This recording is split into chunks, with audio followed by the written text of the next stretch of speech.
Experience the opening chapters of both Ace Attorney investigation games. You can transfer your save data to the full game. Why would you do that? Cannot obtain any accolades or trophies in this game. What the fuck is an accolade? Some individual instant. The game supports an autosave feature. Please do not turn off your PlayStation 4 system when the icon above is on screen. This was PlayStation 1 graphics of the system save name. Bro, it just said it's in English. Click the button below to view. Oh, yes, definitely. I agree.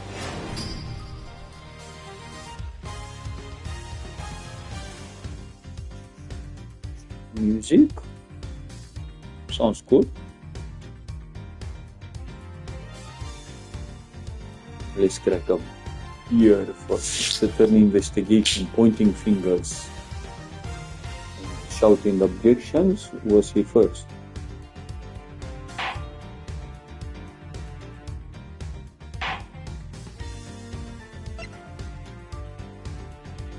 Prosecutor's gambit or investigation. So this is gambit, no? Ooh. It was so shitty. Oh fucking god.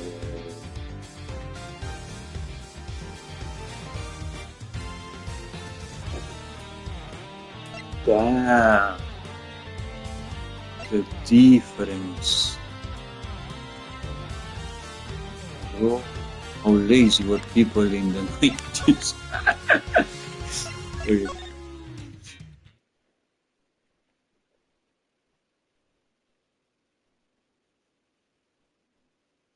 Turnabout visitor. March 14th, 1:16 a.m. Huh? To make sure the defendant is found guilty, what other choice do I have? That's the job of a prosecutor after all. That may be true, but why? Why go this far?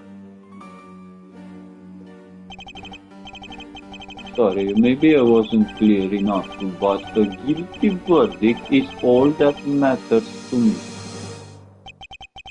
No matter what the cost. Bang! Okay, Mr. Tennis Player.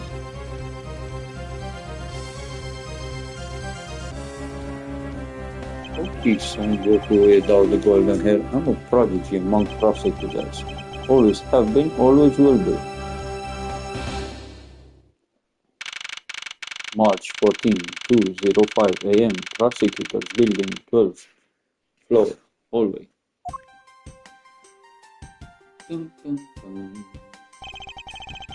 It's hard to believe. It's hard to believe that I've been away from my office for a whole month. I hope Detective Gumshoe has been keeping an eye on the office and keeping it clean. Huh? The door is unlocked.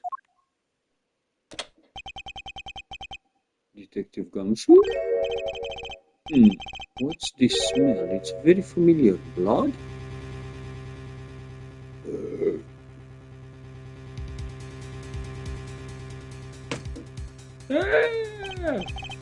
What the? Somebody's sleeping here. What's the meaning of this? Freeze! Okay, Gumshoe. What the fuck? Identify yourself. Huh? Shut up. You've got some nerve committing murder in prosecutor's office. Bang! I will not say it again. Is that a threat? Let me make one thing very clear. No one gets away with committing murder in my office. No one.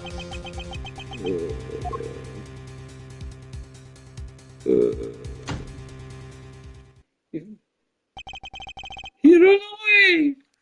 My name is Miles Edgeworth. I scared the bad guy with threatening me with a pistol with words. And I work as a prosecutor in my local district. Little did I know that upon my return home after months abroad, I would be thrusted into a multitude of cases in some very frantic and busy days.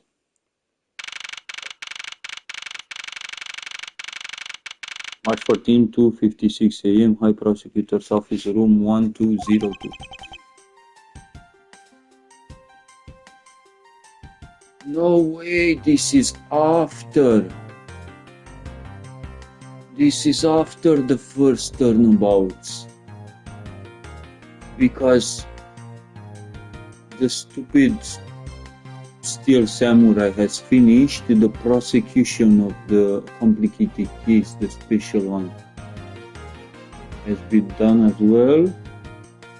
And the reflection in the mirror, why is it like that? Damn, it's after. So he met this attorney, Phoenix Wright. He knows all about it. I finished photographing the victim's body, sir. Very well, please continue your investigation. Yes, sir.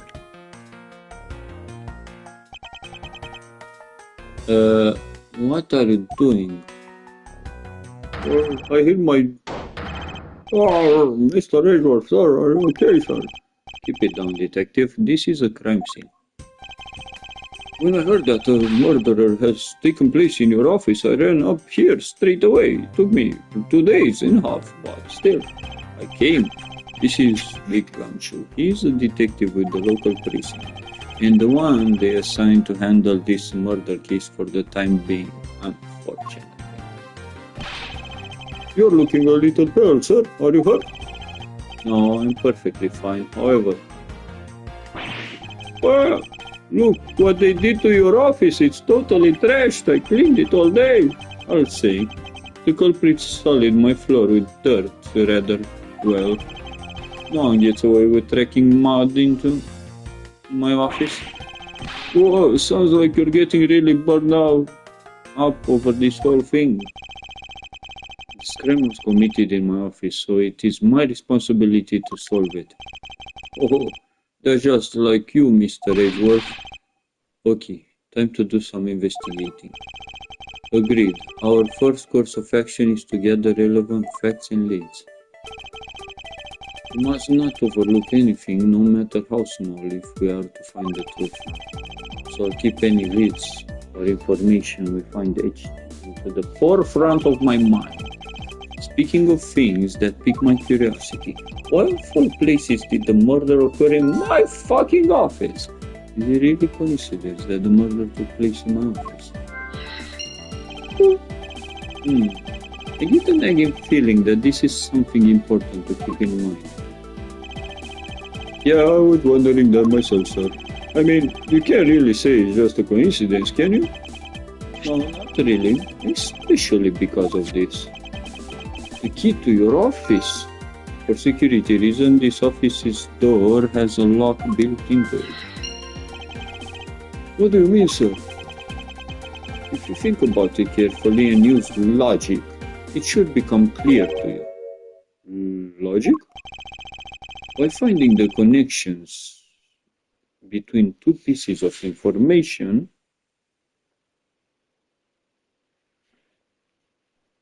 wait.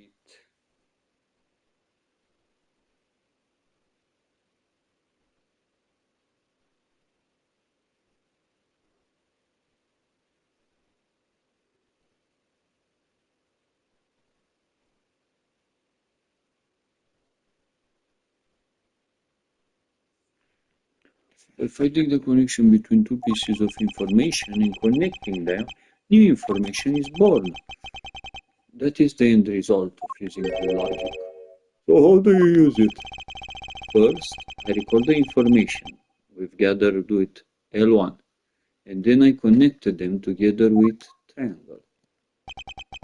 Now, to use L1, I record the facts. Is it really coincidence that this murder took place in my office? For security reasons, this office's door has a lock built into it. Okay, confirm. We connect both as a puzzle. Ia mete cu de-astea. For security reasons, all prosecutors' doors are outfitted with locks, which means it would have been hard for the murderer and the victim to get in here. Ergo, it's impossible to dismiss the location of this crime as mere coincidence. Yes, that's exactly what I was thinking, sir. There must be a reason why someone infiltrated my room. What was the killer after? Why did this happen in my office? What was the killer after? A puzzle piece. You're really on the ball today, Mr. Edgeworth. That's some beautiful logic, sir.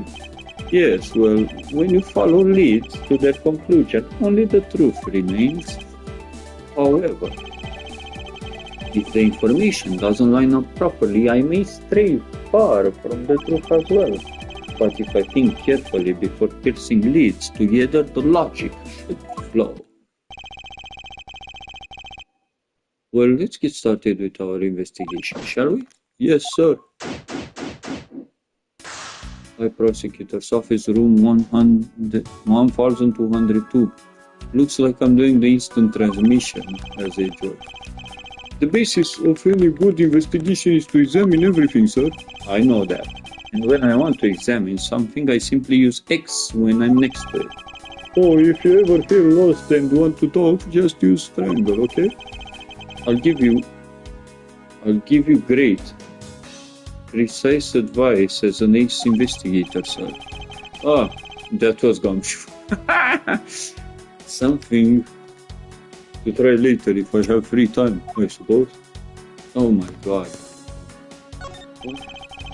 We finished photographing the body, so it should be alright to examine this area.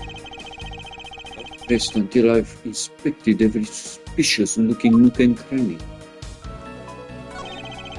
Let's see here. There's blood all over his lower abdominal area. It looks like the bullet passed clean through his stomach area, sir. Fuck off, I'm confusing names. In other words, he was shot. Yup.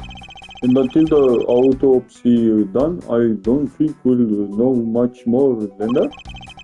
Please, have the body sent to the morgue once they're done processing the crime scene. Bullet went clean through the victim's abdomen. The body was found at around 2:05. Are you going to be okay with keeping track of the evidence we find, sir? Of course. This is the safest way I know to keep track of it all. Alright, if you say so. I keep all the evidence I find either in or with my organizer. When I want to re-examine a piece, I have but to press R1 to open my organizer. But the organizer isn't only for evidence. I keep people's profiles on hand in it too. It's probably a good idea to make a habit of checking the facts often. What do we have here? Hey, I think I've seen one of these before. It's a police badge, detective. Oh hey, I have the exact same thing actually. What a coincidence. Let's take a look inside. Police Department, Body Faith, Detective. Mr. Body Faith, looks horrible. It would appear that our victim was a detective, just like you. According to this badge and ID, Body Faith was a precinct detective.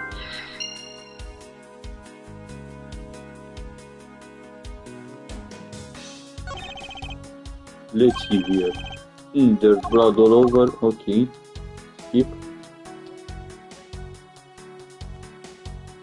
He's scratching his butthole. Can't you not see? I don't believe it. I packed those files on this shelf so tight. There's not even an earthquake could make them fall off, but just look at them. At this rate, the rest of the files won't be able to withstand an earthquake at all. A problem to be sure. Well, once the investigation is over, we'll put them back up on the shelf. Your files are all over the floor, sir. It probably fell during the struggle between the victim and his killer. My files are a mess, pointing to a struggle between the victim and the killer. Oh, and I tried so hard to keep this place spotless while you were away. I mean, this just rendered all the time and effort I put in pointless. I don't recall ever asking you to clean my room. Well, I water the flowers every day just like you requested, sir. I just added cleaning to the list as a weekend special. For about half a day every Saturday, I'd come in and clean this place until it sparkled. Does he have a life? Oh yeah. I think so we're done here, no? Cravat, shoes, nothing. We are done. Let's go back. Let's examine the board. No? Oh! Watch out for the teacup fragments there, sir. That killer is going to pay this set. You're really mad over this? This set is very dear to my heart and can only be cost more than your whole month's, bro. What? Now I feel like the killer's wasted one of my monthly paychecks. I need to read it again. Autoplay is too fast for my brain. Oh, watch out for the teacup fragments there, sir. That killer is going to pay this set. Guys, you're really mad over it. This set is very dear to my heart and can only be bought in England. It costs more than your whole month's paycheck. Whoa! Now I feel like the killer's wasted one of my monthly paychecks, sir. God fucking damn it. Well, it's a good thing my steel samurai doll was fair than hard. Speaking of which, I haven't actually sat down and watched any of that show. What's it about again? Well, I don't know much about it myself, but the hero of the Steel Samurai, warrior of Neo Olde Tokyo, is the Steel Samurai, and his goal is to defeat the evil magistrate. It's a show geared towards kids. However, its high production values and riveting plot draws in a number of adults as well. Spin-offs like Pink Princess, Warrior of Little Old Tokyo, and The Nickel Samurai, along with a deluge of merchandise and even a new stage show gives it presence. You should know a lot. Are you sure you're not some sort of rabbit fan?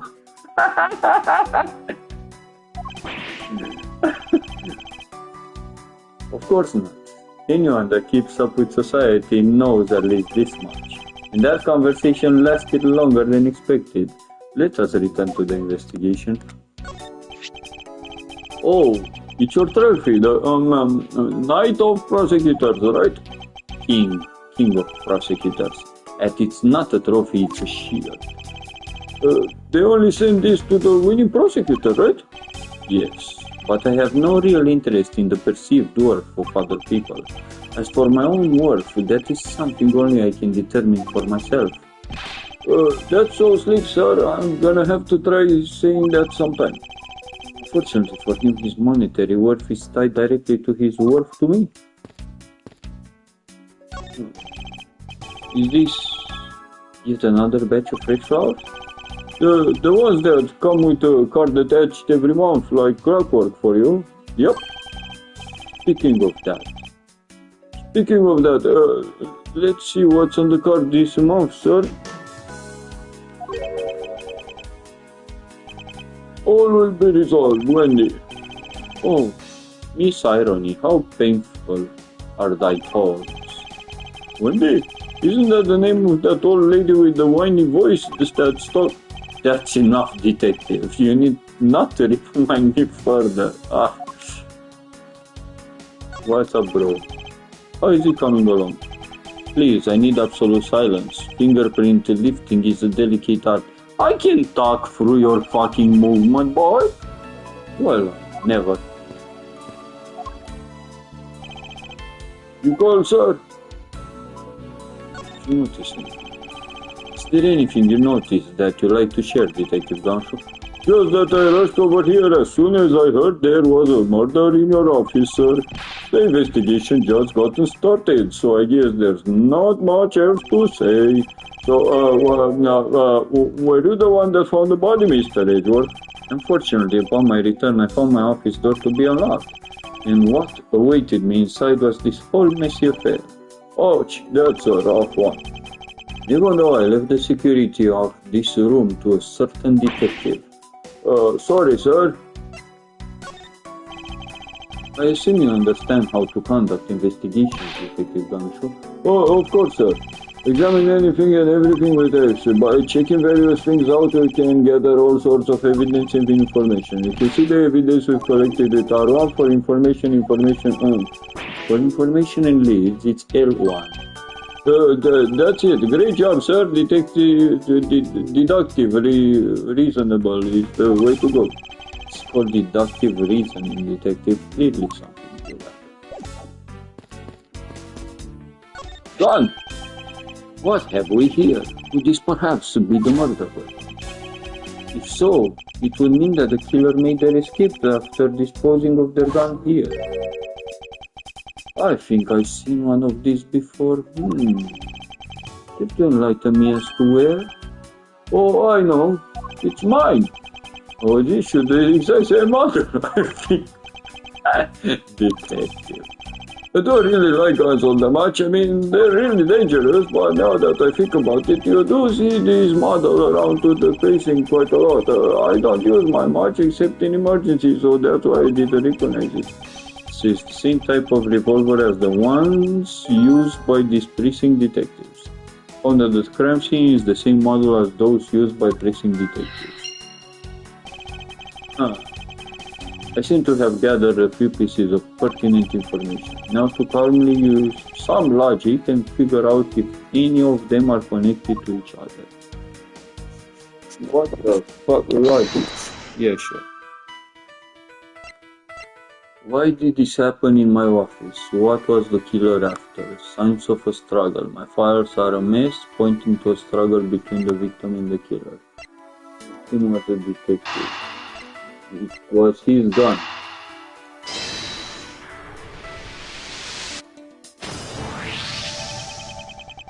The revolver, the standard model used by detectives. Could it have belonged to our recently departed? Detective Ganshu, could you please thoroughly check the victim's body one more time? Yes, sir. On it now, sir. Excuse me, pal. Let's see. What have we got here? Mr. Edgeworth, sir, this guy's wearing a gun holster. So it appears that our killer somehow managed to take the victim's gun from him. It can be assumed that this gun is the murder weapon. It was issued to the victim. Victim's revolver data jotted down in my organizer. Let's see what else we can find out about this revolver. As I always say, you've got to look really carefully at each piece of evidence. You can use R to rotate an object. There's no such thing as a bad angle. Use L1 and R1 to zoom in and out to get at the nitty-gritty. Nitty-gritty! What's with this horse? Hello? Zoom in. Horse with balls. Hello? Point on the horse with balls. Are you serious? Jesus Christ. Fuck off.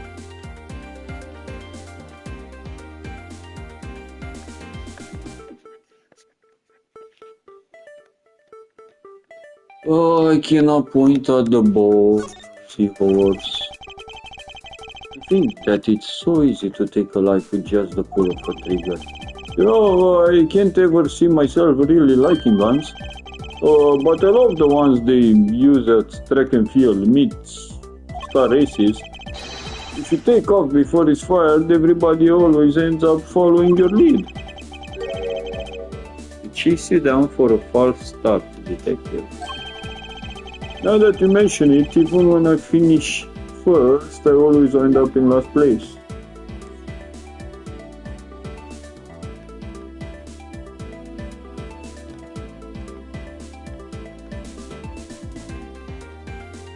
Not pen?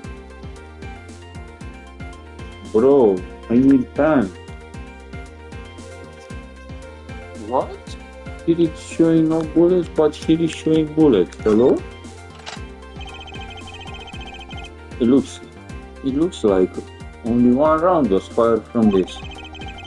Oh, so the killer killed the victim with just one shot after wresting the gun from him? Damn, he's amazing. Better than me, of course.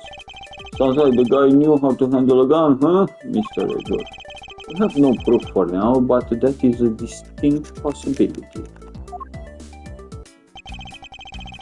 I guess this is about all we're going to find out. We should send the body to out.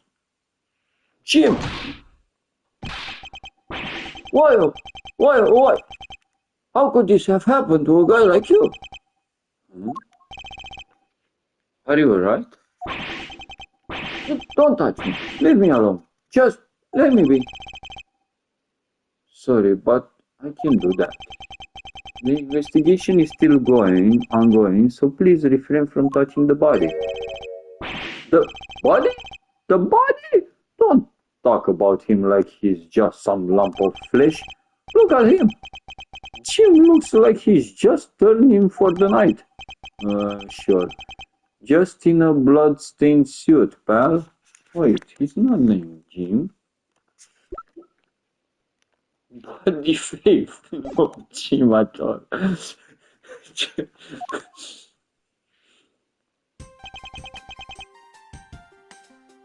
Where are my manners? Aren't you the prosecutor? Oh yes, I am. I'm Jack, sportsman, prosecutor. Jim here was my partner in crime busting. I'm Miles Edgeworth, and like you, I am also a prosecutor. Detective Gumshoe, sir. Sir, Miles Edgeworth. I guess this is your office. Yes, that is correct. Then it was you. You're the one who killed Jim. Hey, don't go around jumping to conclusions, pal. Just calm down, okay? I will not. I know how things work around here. High prosecutor's office doors all have lock built into them, and only the owner of the office has the key to his or her own office door. That is correct. However, I was not the one who killed your partner. Yeah, Mr. Edward has been overseas on a business trip this whole time, pal. And the key to the door was with me the entire time, okay? So the only one who could get it was me. Wait, that means... I'm not sure what that means. So it was you then, you're just a killer. No way, pal, you got it all wrong. Everyone, calm down. Mr. Portsman, correct? If you are a real prosecutor, you should know to stay collected. The investigation has only just begun. Isn't it too early to be drawing conclusions? Alright, I get the point.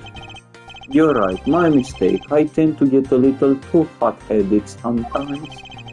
Sure are one cool customer, though, Mr. Edgeworth. I've heard all the rumors about you. You're the great genius prosecutor. You're something of a legend, you know? Anyway, let's call a truce and work together, okay?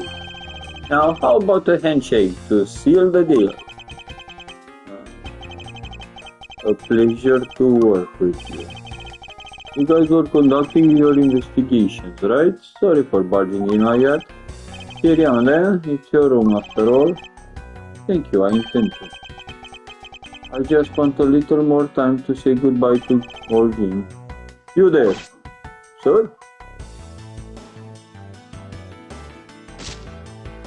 I want you to capture this scene on film for me. My final farewell to my partner Jim. What the fuck am I watching? Huh? I should probably give them some space. No. Mr. Portsmouth, or if I may. Jim, I'll sure I'll find your killer and bring them to justice. You wait and see. I'll be for the both of us. Now then, you wanted to talk to me about something? No, that's alright, I'm not How is it coming along? Please, I need absolute silence. This picture is too important to mess up. I leave the man to his art as he sucks. Why are you standing? Do you have anything to report? Sir, yes, sir. Nothing out of the ordinary right now, sir. And yet, there's something out of the ordinary right in front of me. Talk about a contradiction. Nothing out of the ordinary. I should look around a bit more. It's the microphone. The piano couch. I hope we can solve this case quickly. I'd like to return to relaxing on this sofa. That thing looks a billion times softer than my mattress at home. Can I sit on it too? Just for a little while, sir. Detective Kamsky. You know I can't allow that.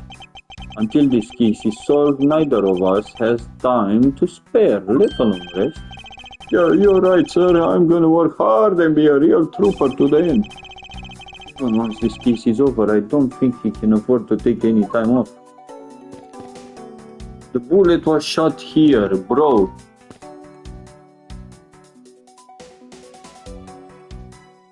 The bullet was shot here.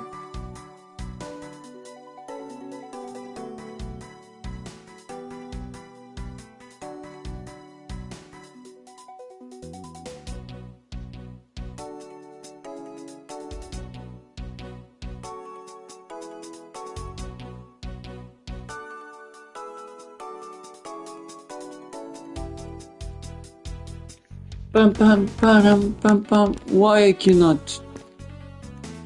I can do like this. Your jacket, sir. What is doing on the floor? It must have fallen off the wall when the killer tried to threaten me by firing around. So the killer not only shot the victim, but he shot your jacket as well? They dare to shot the ultra special jacket that you made your prosecutorial debut in? What if they had shot through it? It would have been a disaster. It's not worth getting worked up over, detective. Not when there's something more here. Huh? Like what? I take it you haven't noticed it yet, detective. There is a chain contradiction right here in front of us. Really? Did I say contradiction? He must be rubbing off on me and starting to sound like him. That's amazing. But I have my own methods and I will conduct this investigation my way. When the scene before me contradicts a piece of evidence or seems off, that's when my deductive skills come into play. First, I have to find the spot that holds the contradiction. Bro, this is it. This bullet hole is where the contradiction lies. When I spot something that's off, I should point my cursor at it and press triangle with conviction. That's it! And when I have found sufficient proof to prove the contradiction, I present it. This is how I do things. What? Proof of my profession, however, I prefer to keep it in my pocket. This bullet hole is the contradiction. What do you mean, sir? It's elementary. 2 shots were fired in this room. The first fell the victim, and the second fell this frame. Hey, that's right. However, this gun was only fired once. Hey, that's true too. Which means that one of these 2 bullets was fired from a different gun. Did the killer have another gun prepared for tonight? Other than the victim's gun that I found, could there be another gun in play here? By the way, I've noticed something, sir. Yes? What's the thing sticking out from behind the frame? That, it's a secret safe. A secret safe? Oh, I smell money. I'll spare us the trouble and just say it. Nothing like what you're imagining is inside. Now, if you could kindly move this frame out of the way. Roger that. Achoo. Talk about dusty. I suppose that's what happens when I'm not here to dust it once in a while. I had no idea there was a safe here. I'd have keep it clean for you, sir. So, when did you put this finger in? It wasn't something I had installed personally. Every prosecutor's office has one. Really? I had no idea. Well, only prosecutors are supposed to have knowledge of their existence.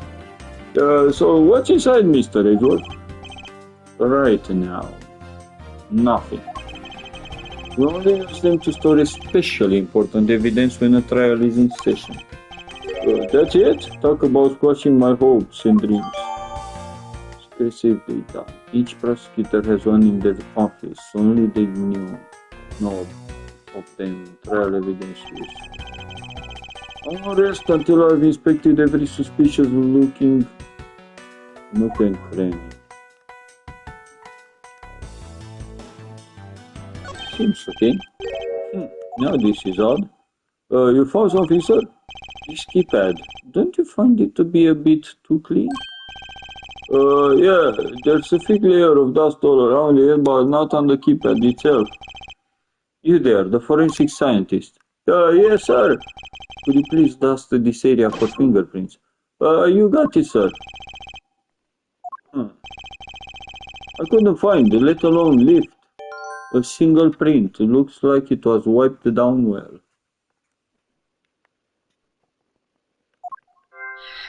Wiped clean off. Each prosecutor... Okay.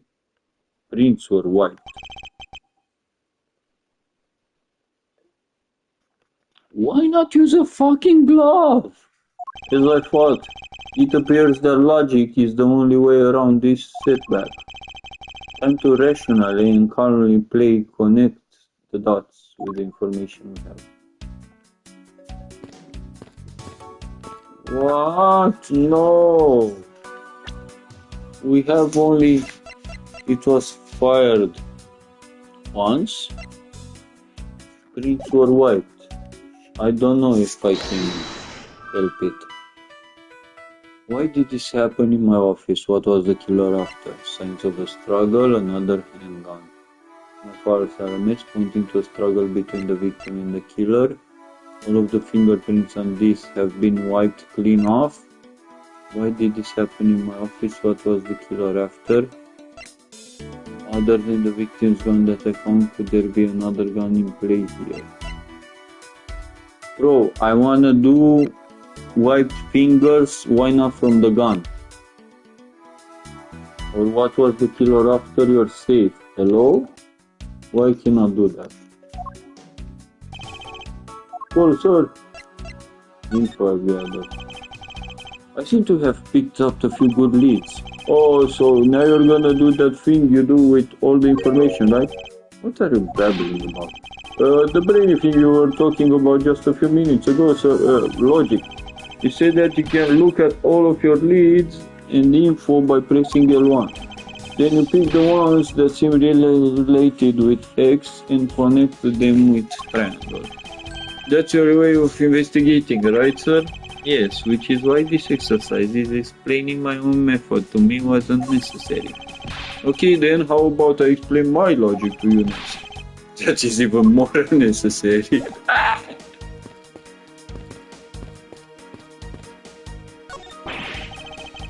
Ouch, they even knocked over your chess set. I had it all set up, ready for when you got back. I figured we could play a few games.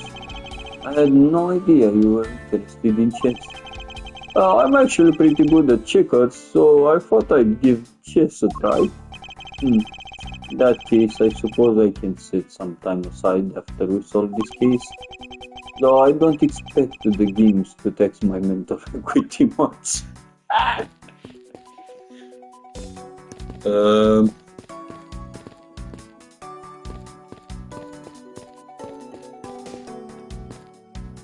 Well, I've already finished examining this area, but it never hurts to look again. Bro, it didn't finish. I never knew there was a safe hidden back. Oh, I never knew there was a safe hidden back here. Well, if detectives knew about them, then they wouldn't be secret now, would they? Are there any other secrets, hidden things in this room? Even if there were, it would defeat the purpose of them being hidden if I told you. So don't bother looking for them. So there's no like hidden camera around, right? And what if there was? Oh no, it's nothing. Forget I said anything. I even want to ask what he's been doing in my office while I've been away. Okay.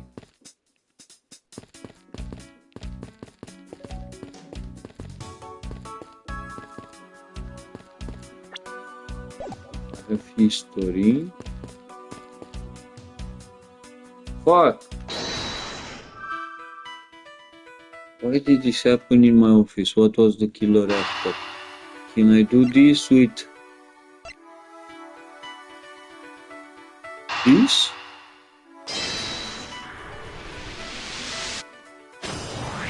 Yes! I believe I figured out what the murder was after. Well, what is it, sir? The fact that the safe was wiped clean of fingerprints suggested that the criminal had at least attempted to open my safe, making the culprit's motive for breaking and entering theft. I believe the culprit tried to open my safe. Was the killer's motive theft? I wonder if knowing that the motive behind this break-in was theft changes what the other pieces of information can tell me about this crime. Signs of struggle, motive theft. Another handgun. No! Signs of struggle. Yeah, that's amazing gameplay. It didn't work! No! The pieces don't fit together quite right. Damn. Signs of struggle for motive of theft.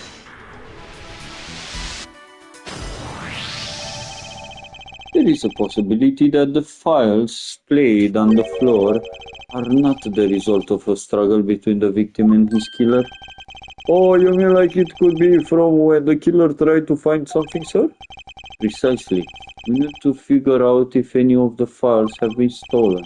Yes, sir. I've gone shelf files like you've never seen before, even at the library. Sure, let's give that a try. Why do all these good ones always die young? Surely you must ponder that every once in a while, Mr. Edward. No matter how much we lament, the dead will not come back to life. All we can do is search for the truth. Eh? So what are we supposed to do? How do we go about finding the truth? First, we calmly restore the files to their rightful place. You got it. Here, let me help. So this file goes here and that book goes there. Sure know a lot about where things go, despite it being Mr. Edward's office. Because I'm the one who keeps it tidy, pal. Okay, done. It would appear that the murder was definitely committed here. Ugh, the blood stains on the bookshelf are still fresh. The blood stains on the bookshelf are still fresh. I suspect that the victim was killed in a standing position, hence the print on the shelf. No, the shelf fell on him. And then the guy fell onto the floor, right? The blood on the floor kinda grossing me out. Detective, I don't have the time to deal with your weak stomach right now. But you know I'm not good with blood, sir. Certain there's something wrong with this picture. Bro, he was standing and somebody pushed and then he got unconscious and then they moved him to the left side and then this happened. It appears that the victim was in a sitting position here after being shot. Oh, so that's why the seat of the victim's pants has blood on it. That would be the logical conclusion.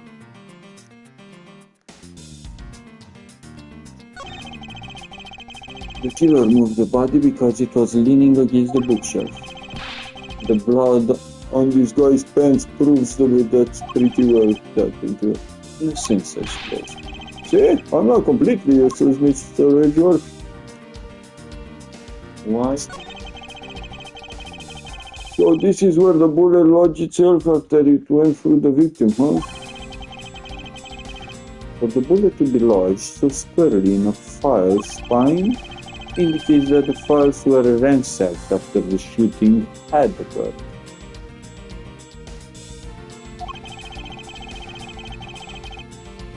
Then I guess the victim was moved because she was in the killer's way.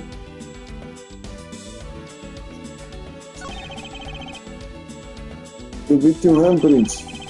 He must have tried to support himself with his hands here after being shot.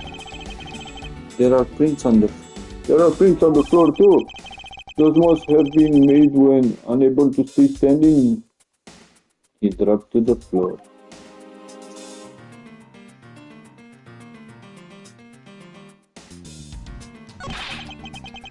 I put them all back just as they should be, sir. It doesn't look like anything's missing. Although it does look like the killer moved the body to flip through my shelves, I wonder if they found what they were looking for.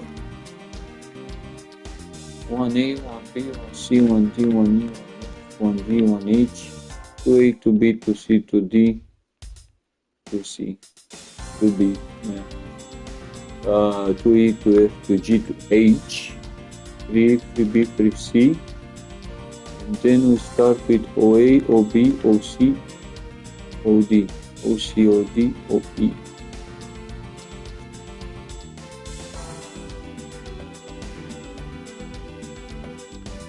I have no clue.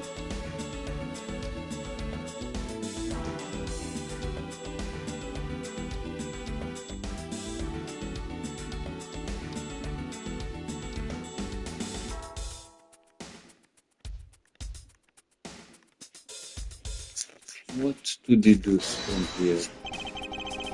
Is this pass somehow connected to any of the evidence I hold? No. No. We need to do this one. It is. Is this spot somehow connected to any of the evidence I hold? Let's go with only fired one time. The body was found at around 2:05. Let's try this one out. Yes, the gun was fired only once, no? Yeah, this is what I'm gonna go for. Eureka! This is clearly where the contradiction is. I don't really see what's so wrong with that spot. Huh, you don't understand. You see, there are in lines the contradiction. Mr. Edgeworth, sir, it would be nice if you just admit when you're wrong. That wasn't a mistake. That was me keeping you on your toes, buddy boy, detective. Okay, so then what's wrong with the hands here? So what do I need to do? Other than the victim's gun that I found, could there be another gun in play here? And it's the only thing I have.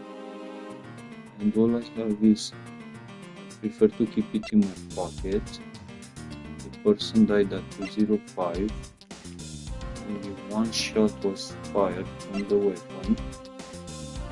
They wiped the prints off the safe. Profiles. The detective in his precinct and the victim. Where was he killed in office? Homicide detective at the local precinct in charge of the initial investigation. A high prosecutor with his prosecutor's office. With this? What? A high prosecutor with this prosecutor's office. My first time speaking with him. I think so, bad translation or something. So this doesn't convert. Another handgun.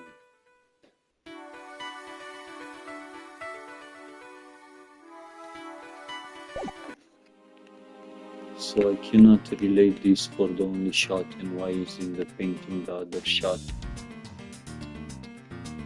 I guess we must deduce why is blood on the floor. Is this part somehow connected to any of the evidence I hold?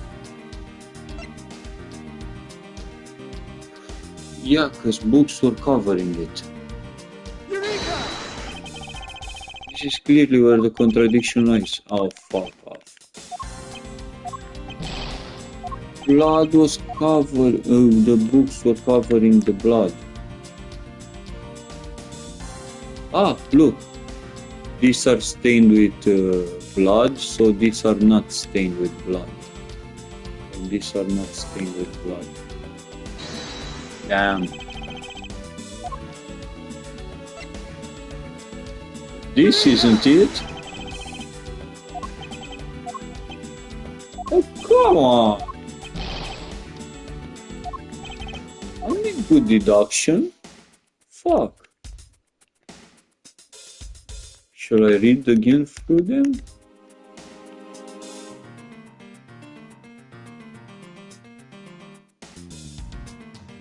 Why the blob of blood is like this? Like looks like the Phantom from Ghostbusters or something. Like Mr. Michelin guy. Okay, so if this is with blood, why this is not with blood?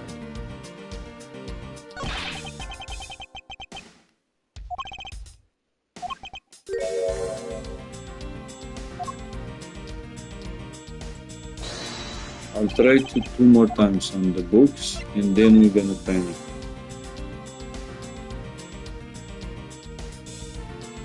Ah, he wrote the name of the murderer on the books. Okay. So it's this one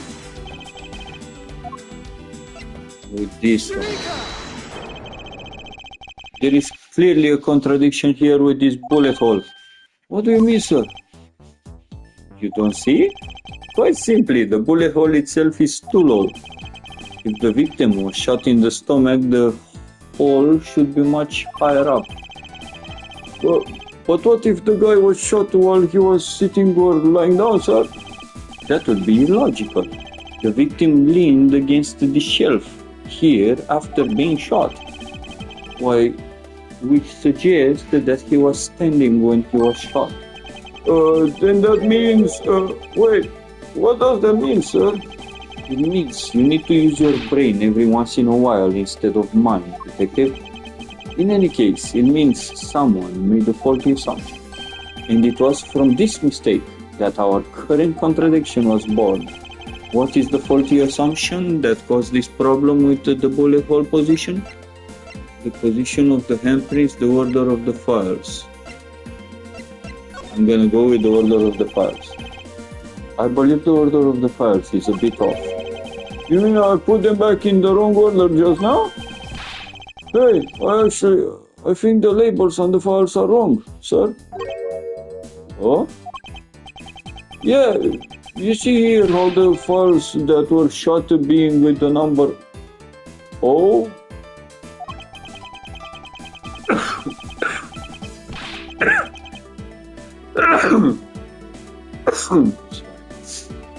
What are those doing all the way down there after 1, 2, and 3? That's really weird. Actually, the way they are organized now is the correct order. They are exactly as I see them in my mind's eye. But the numbers are all out of order. Those white binders are special, so they are arranged a little differently. But from this, we know that the files were not in this order when the crime occurred. So that's it.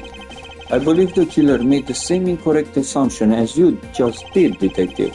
Let's rearrange the files in numerical order and see what we find out.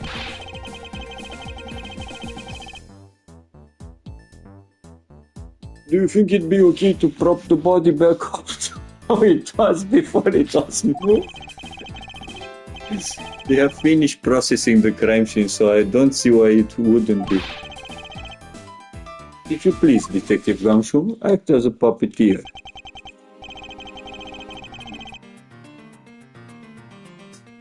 As I suspected, the bullet hole is now where it should logically be. The killer went through my files first before shooting Mr. Faith, and then put the files back in numerical order, I guess. Exactly, and then processed to shoot the victim. Sorry, was that Gumshoe? Fuck, that was Gumshoe. But why would someone kill a man and then look through your files one more time? Puzzling indeed. The files were thrown into disarray twice, once before and once after the crime. But why? The culprit rearranged my files twice, once before and once after the murder. Why? Now, the crime scene is that it was at the time of the murder. Time to give it another look. Well, here, clearly, the name. This. What is that? Why does this say Gumshoe on there in blood? I'd say there's some incredibly incriminating evidence. Yes, indicative of criminal activity indeed. No, wait, there's got to be some mistake. Mr. Edgeworth, sir, help me, say something, sir. It appears that one of my files was stolen. Is that all, sir? What about me and my situation? Is this what the killer was really after? Stolen file data jotted down in my organizer. One of the files that were written upon in blood was stolen by the culprit. Investigation complete! Yes, we didn't fail from half. Looks like Jim was able to leave us the name of his killer in the end. And this most important message managed to reach us. I'm telling you, it wasn't me. You can be terribly pleased to hear that your beloved partner is the guilty party. If you are going to accuse Detective Gumshoe of being the culprit, I sincerely hope you have some proof to back it up. Jim's words, they're more than enough, wouldn't you say? If that's how you want to play it, then at least allow me to understand your reasoning. You got it. Face off! I don't like this one bit. There's something strange about this man's attitude. And there must be some sort of flaw to his logic waiting for me to dig out. Objection! No. Mr. Edgeworth, what are you going to do?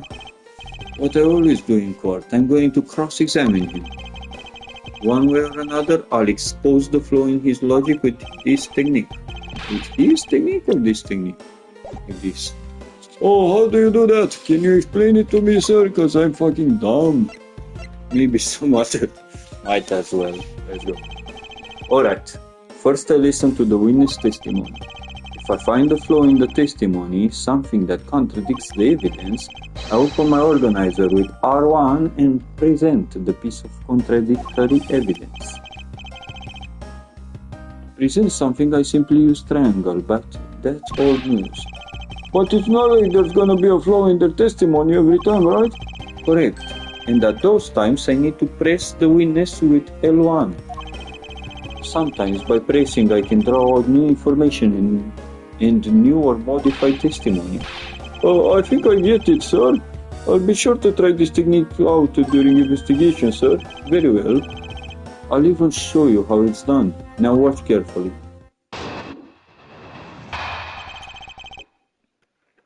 Mr. Portsman's logic. Oh, Detective Gumshoe, you stole Jim's gun from him and shot him dead. Furthermore, you messed up the files to make it look like you had committed theft instead.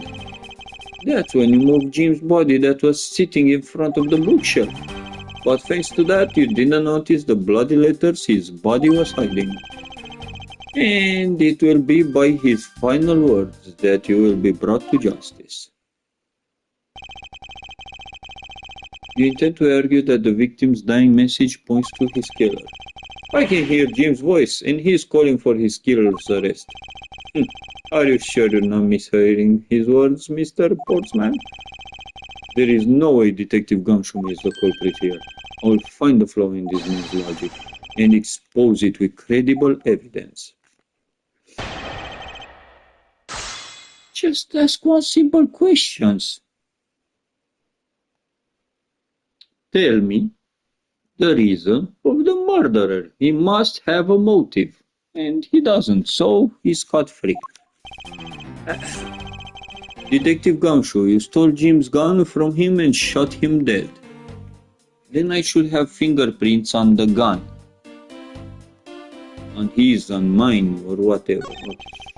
Further, you mess up the files to make it look like you had committed theft instead. That's when you moved Jim's body that was sitting in the front of the bookshelf. But thanks to that, you didn't notice the bloody letters his body was hiding.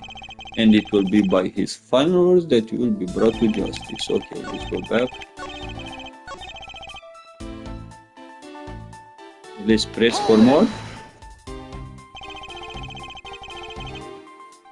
No, there's something I've been meaning to ask.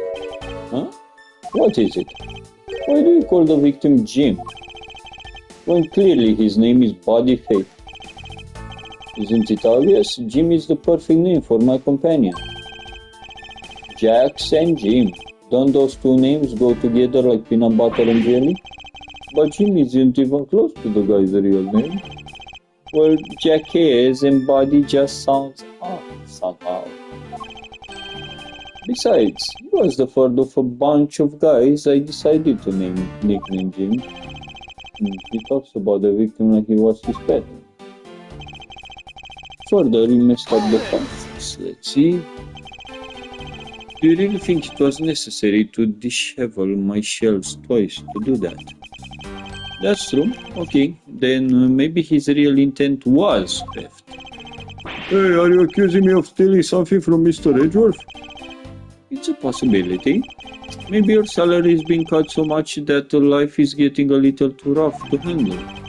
I'll have you know that I eat 3 square meals every day, pal.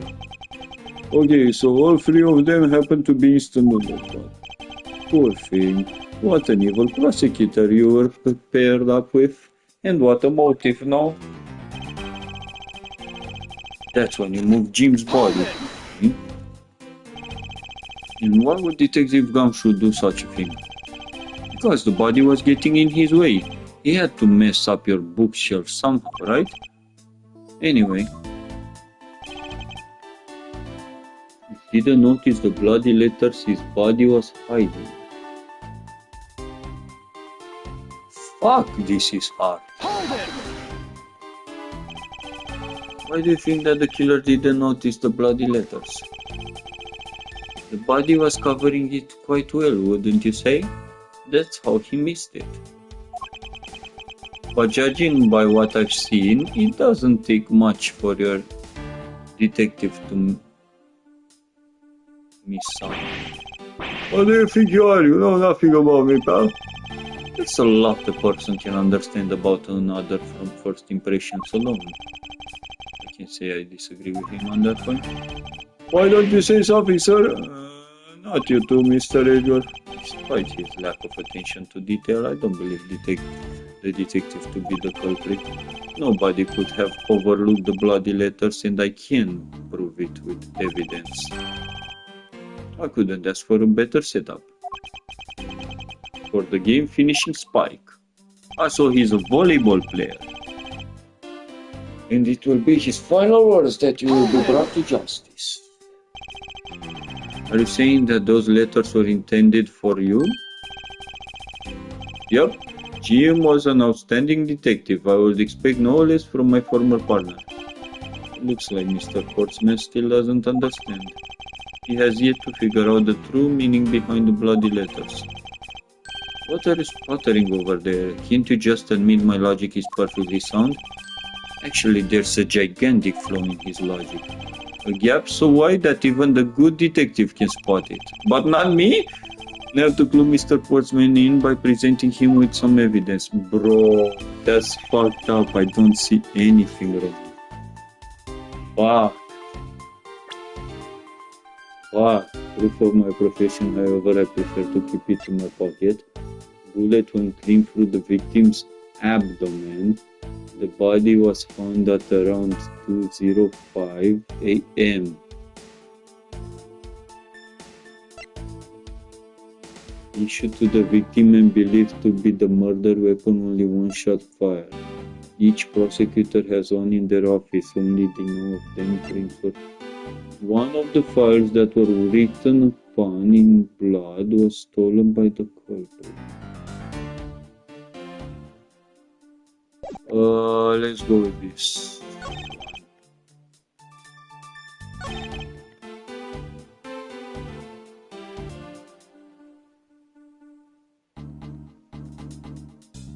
In front of the bookshelf. This was not in front of the bookshelf. Other than this, I don't have nothing to do. Objection! Mr. Portman, there is a large flaw in your logic. Really? I think it holds up rather well, actually. What do you think is wrong with it? Nothing. Let's move on. This is like you at all, sir. Concentrate. That was careless of me. I can't afford to do that, or the truth will slowly slip away. Remain calm, Miles. It's the only way. Bro, this is hard.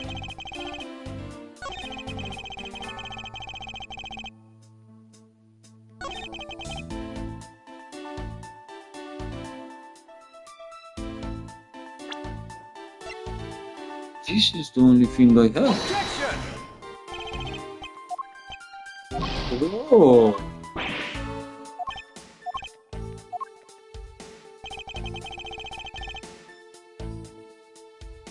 Hold it!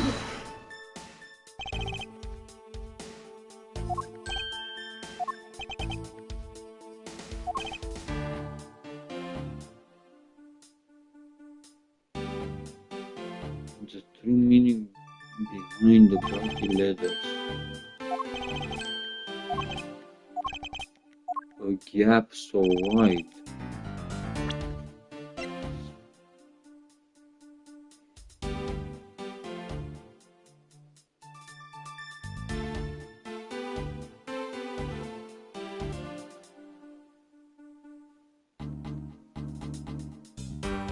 OH is missing. OH.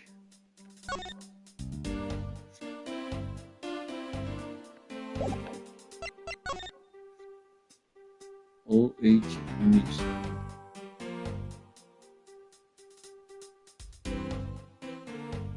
It's upside down.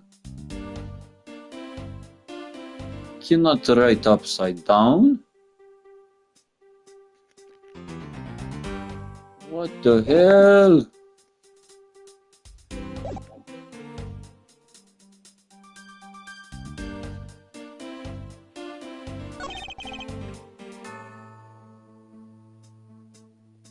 Hold it!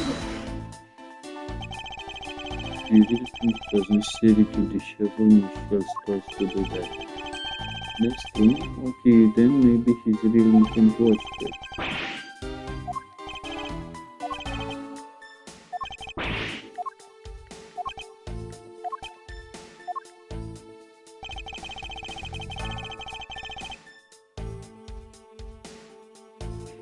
Sitting in front of the bookshelf. Objection!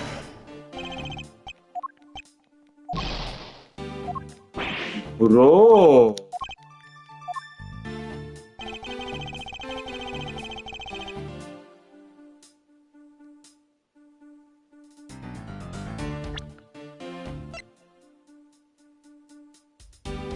Objection! I must suggest to your line of logic. Which part do you have an objection to? It's yes, well. Typical Mr. Rejoff, you're no good when you're all flustered. The detective's rights for a change. How did it come to this? Bro, listen carefully and think everything through a bit more rationally. I have millions of ideas, but they're not.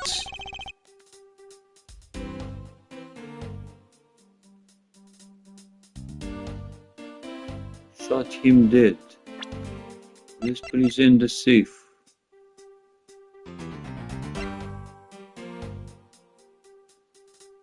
Objection! Bro! I cannot do this.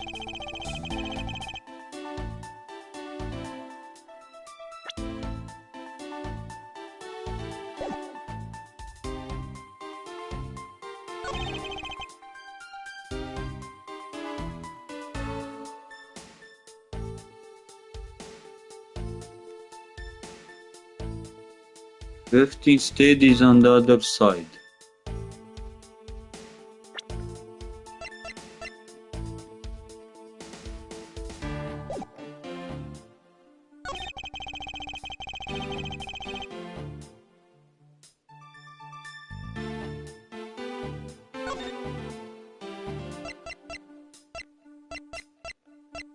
No fucking way I need to save it because Jesus Christ, I'm gonna fail for it.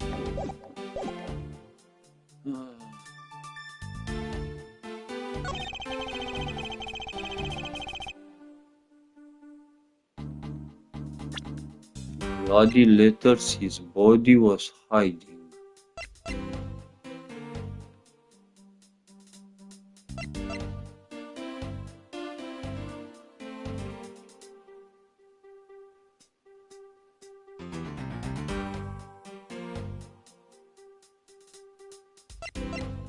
So fucking confused. Jesus Christ, this was hard. Perhaps you are not aware, Mr. Portsman, but there is a serious flaw in your logic. Ah, bringing a bit of the courtroom into this, I see. No problem, I'm game. I can help by finding it odd. Excuse me? Odd that a fellow prosecutor will be brought down by the power of his own office.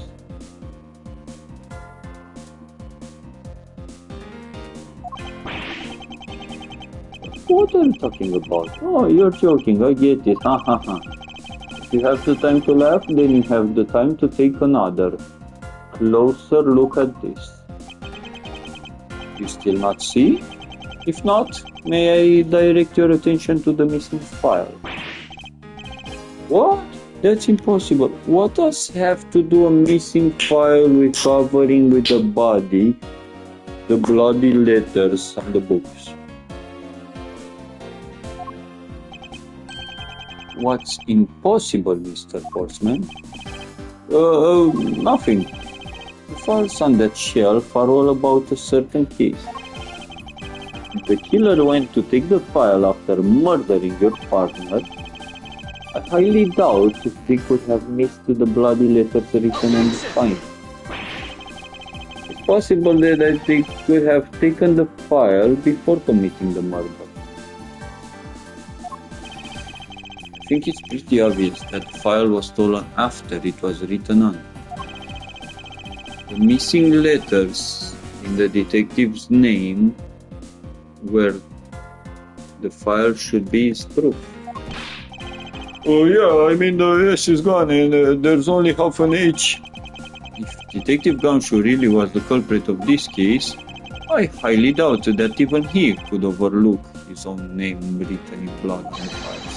Especially as a detective who can't stand the sight of blood.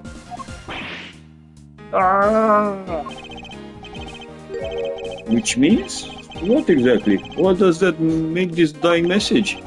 It makes it the work of a criminal intent on tampering with the crime scene. That's all. Oh, I can't believe the criminal tried to pin this whole thing on me, sir. I'm gonna get them, sir. You'll see. I'm gonna have them under arrest in no time. Well, Mr. Portsman? Brilliant. Absolutely splendid. Logic deserving of Olympic gold. I appreciate the praise, but it doesn't change the fact that your reasoning is flawed. Nah, you win some and you lose some. That's how life goes. Glad everyone's so cheery, even though I feel more dead than alive. But you know, it really is a shame. I really didn't want to have to bring this up, however. What is it this time? Are you still after me, pal? Humor me for a second. Who has the key to this office? That would be me. But Mr. You just proved that I'm innocent, pal. Bro, the drip. That's absolutely right, and I acknowledge your innocence. Then why do I sense that you still have something to say?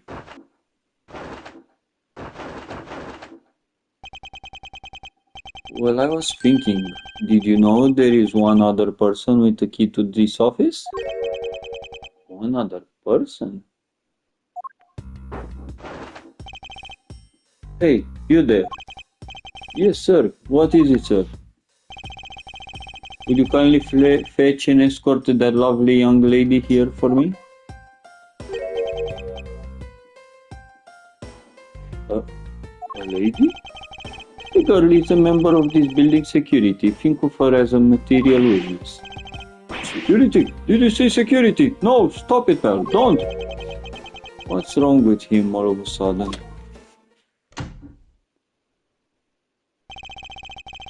I believe she needs no introduction. I have called upon Miss Maggie Birdie.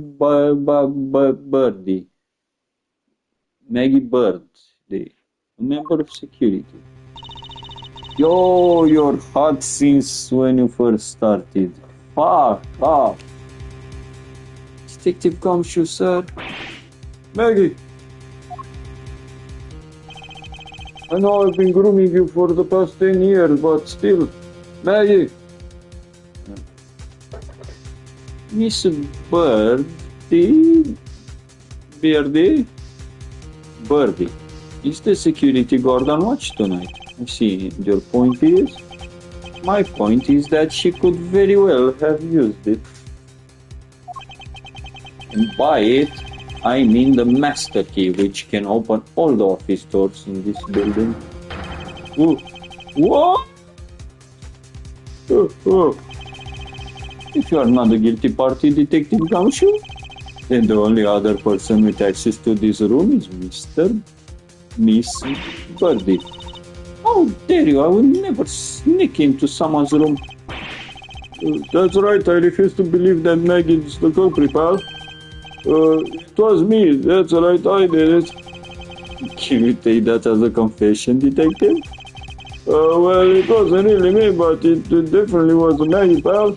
Yeah, it was me. If it was, you'd have no problems with that, right? Please refrain from flying off the handle, detective. There's no need for such theatrics. Listen to your boss. He understands what I'm saying here.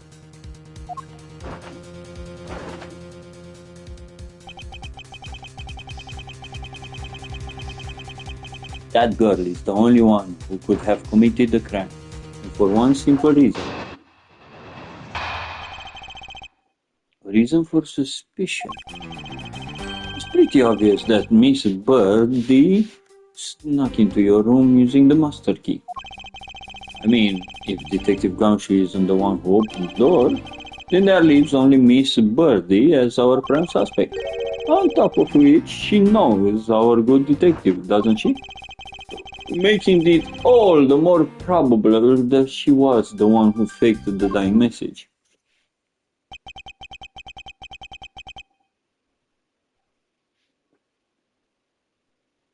So you're saying she used the master key? Master key data jotted down in my organizer.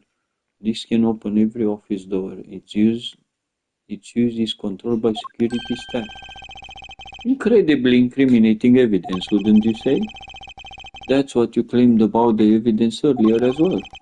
That was then, this is now. The flow of good match always changes during a rally. It's all about your reflexes and reaction time, especially for an athlete like me. I wonder if there was anyone else other than Miss Birdie who could have used the master key. It seems that the only way to get Mr. Portsman to give me more details is to press him. Okay.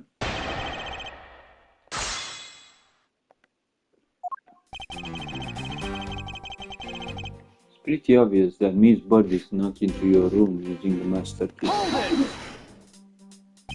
Pretty obvious? What do you mean? Are you sure Miss Birdie is the only member of security who could have used the master key? There's only one person on staff at this time of night, and tonight she is it. Isn't that right, Miss Birdie? That's true, but I wasn't able to use the master key at the time of the crime, sir. Wasn't able to? What's that supposed to mean? Yes, moving on. I'd hate to get sidetracked by something unrelated. What do you mean unrelated? I want to hear what she has to say, pal. But you can't really trust her not to tell lies. Plus, I hate wasting time. Should I hear Miss Birdie out? Ask for more details, please.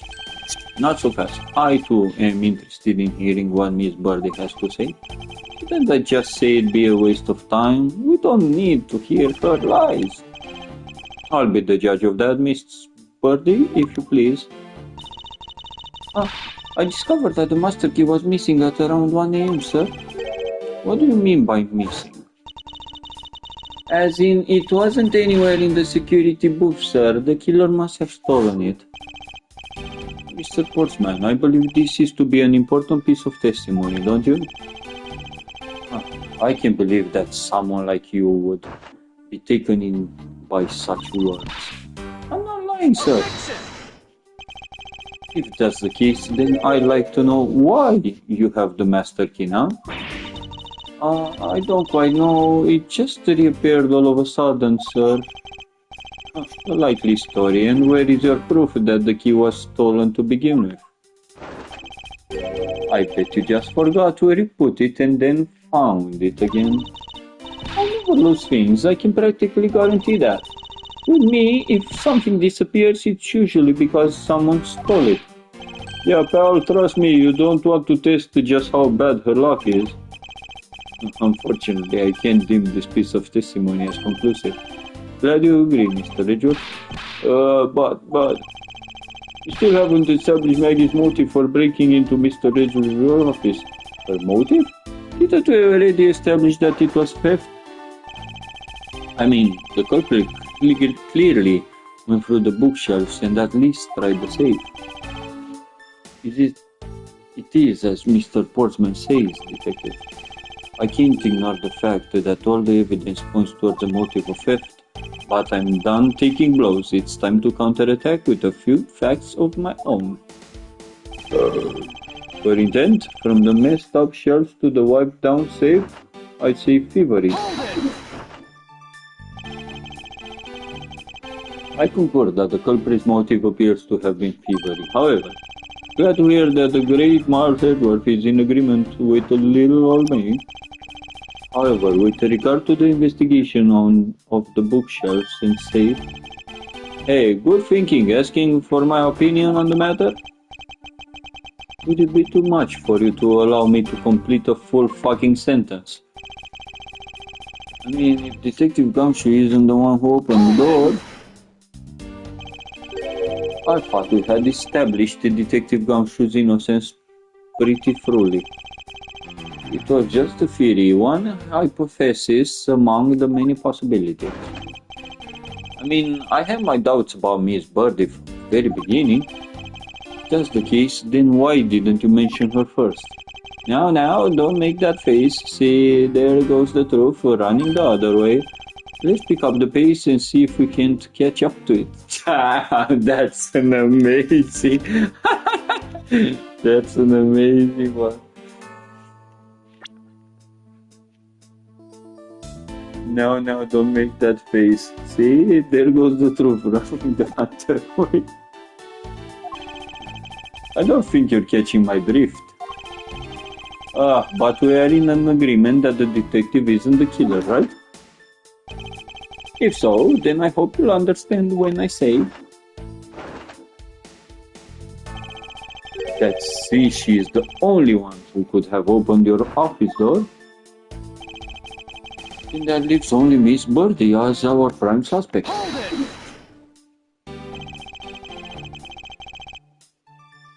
Don't you think it's a bit early to be jumping to conclusions? Are you saying there's another way to open the door other than with the master key? Oh, I get it. Perhaps you had a spare made for someone else. I'll have you know, I have never made a spare, so what are you insinuating? Nothing. Yes, I should have known better than to suggest that someone like you would. On top of which, she knows our good detective, doesn't she? Hold it! Is there anyone in this district who hasn't at least heard of Detective Gumshoe's blunders? Good point, he's practically a celebrity among us prosecutors. Oh, really? I never knew I was so talked about, sir. We're holding our collective breath, you know. For when you screw up so badly that you're literally chased off the force. Wait, what? Is that true, Mr. Edgeworth? Of course not. That's hogwash. Oof, don't scare me like that. I almost had a heart attack there. Making it all the more probable that she was the one who faked the dying message. By dying message, you mean the bloody letters that spell out Gumshoe? I figure that whoever wrote his name must have wanted to frame him. Just the act of choosing his name is proof enough that the two knew each other well. Mr. Edgeworth, what are you waiting for? Hurry up and present some evidence. I would love to, but first we should listen a bit more and digest what he is saying. Impress him for more information. Bro, I did everything. Fuck. This can open every office door. It was stolen from the security office. Each prosecutor has one in their office, only they know of them. Things were why. Let's go with this. Wipe down safes. Let's go with this. Only the prosecutor knows about it. Fuck off. Fuck off, I'm brilliant. Do you wish to continue insisting that Miss Birdie was set on stealing something? Why not? Isn't the truth after all? It was also by your logic that we came to the whole thievery conclusion anyway. That may be, but you must also be aware of the fact that the safe is a secret safe, the existence of which is only private to prosecutors. I find it a little hard to believe that a hidden safe was a part of her cunning plan. But she could have found it by accident while she was turning everything else upside down. I hardly doubt that. I see the culprit knew exactly what they were looking for. After all, only the bookshelf and the safe were targeted. Yeah, even I didn't know about that safe, pal. And that means there's no way Maggie could have known about it either. Then are you proposing that the killer is a prosecutor? Interesting conclusion. That's definitely looking more and more probable. Oh, what's wrong, prosecutor? Do you have a different suspect in mind now? Curses! What? What made you? What's with the angry face all of a sudden? It's all my fault. What do you mean? It's Jim. He knew about the existence of the secret safes. What did you just say? We were partners, like inseparable conjoined twins. That's why I told him. I filled him on the secret safes. And that means? Yeah, I know. I had only just told him too. Obviously, it was wrong of me to tell him. I still can't quite believe it, but the thief who broke into your room was probably Jim. Now he's claiming that the victim was the thief? And you were simply trying to stop him, weren't you? Miss Maggie Birdie. Excuse me? I mean, you are a security guard, right? That's your job. But killing is going a bit too far, even in your risky profession. What the? You're still accusing Maggie of the murder? Yes and no. I mean, she had stumbled upon Jim, who had probably drawn his gun. I get it. It was self-defense, wasn't it? No, I couldn't. I could never do something like that. Not not even as a security guard, sir. Plus, even if he was the thief, he wouldn't have a key to the safe office. Which is precisely why he had to steal it, wouldn't you say? It was Jim who stole the master. Ah! Pretty impossible for a supposedly stolen key to be here with us unless... Well, unless you retrieved it from Jim after you killed him. Mr. Portsman, are you honestly accusing your own partner of being a thief? I don't want to admit it, but it's the only way for everything else to make sense. Is he no honor? Now then, I think we're done here. The investigation waits for no man. Would you people be so kind as to see yourselves out? You can kick us out. This is Mr. Edgeworth's office. Ah, but I'm the one who's been assigned to this case. You are all suspects to varying degrees and therefore ineligible to run the show. Listen, pal, how many times do I have to say this? Maggie can't be the culprit. Detective Gumshoe, calm yourself. But, sir, we have no choice but to accommodate his request for now. Thank you, Mr. Edgeworth. At least one of you understands. Now then, if you could remove yourself from my crime scene, I'd be most grateful. Mark my words, Mr. Portsman, we will meet again. If that's a formal request from the legendary prosecutor himself, then I suppose so. Now don't disappoint me, you hear? That was fantastic. Save my progress after so many blunders. Jesus Christ.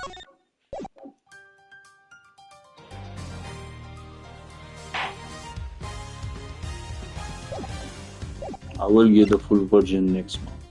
This month I took already Dragon Ball Z. Budokai Tenkaichi 4, Sparking Zero. Let's try the other one. Prosecutor's Gambit.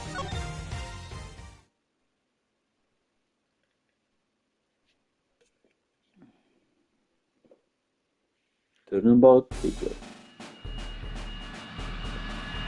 Oh, and this is cool colors. Here he comes. The presidential plane descends. You are making a final approach and lands right onto... Bro! Better details. Just listen to that crowd. Welcome, Zheng Fa. Welcome, Mr. President. Is this the continuation of detective investigation? Is Attorney Global? No, sorry, Rodin Souls.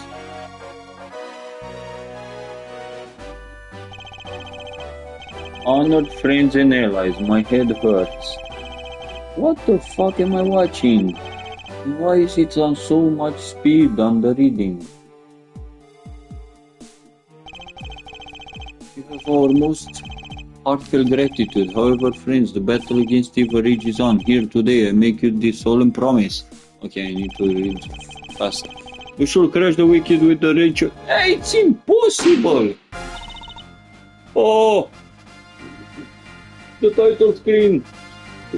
Going too fast! What the fuck happened? Oh! Call the prosecutor's office. Get my judge here right now. If anyone can solve this, he can. I'll be back. Look at him. Dressing up like a... March 25th, 2:46 p.m. Gourd Lake, spectator area. We have the same scenery as before. We know Gourd Lake.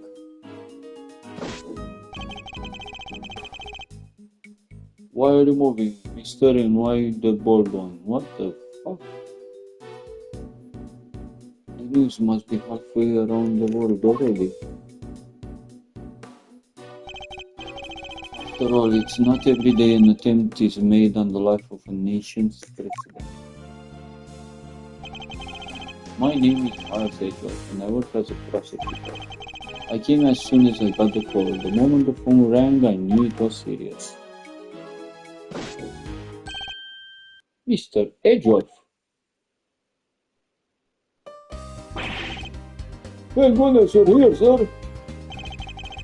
This is the Gumshoe, a detective with the local precinct. He's the one usually assigned to my case. How is the president, detective? We still don't know, Mr. Ledger, but I think he's dead. The medics just boarded a plane a few minutes ago. I see. I hope he's alright. Then I suppose you better show me the scene of the crime instead. Right away, sir. Hey, I said, hey! Yeah, you, Ruffles! What the fuck? Huh? Who's that? You're the prosecutor in charge of this here case, aren't you? Wanna give me your first impressions? Is this Lola? Anything strike you like odd? No comment. Detective Gumshoe, with me. Come on now, Mr. Prosecutor, don't be like that. Mr. Edgeworth, wait for me. Now, detective, I need the facts of the case in as much detail as you can give me.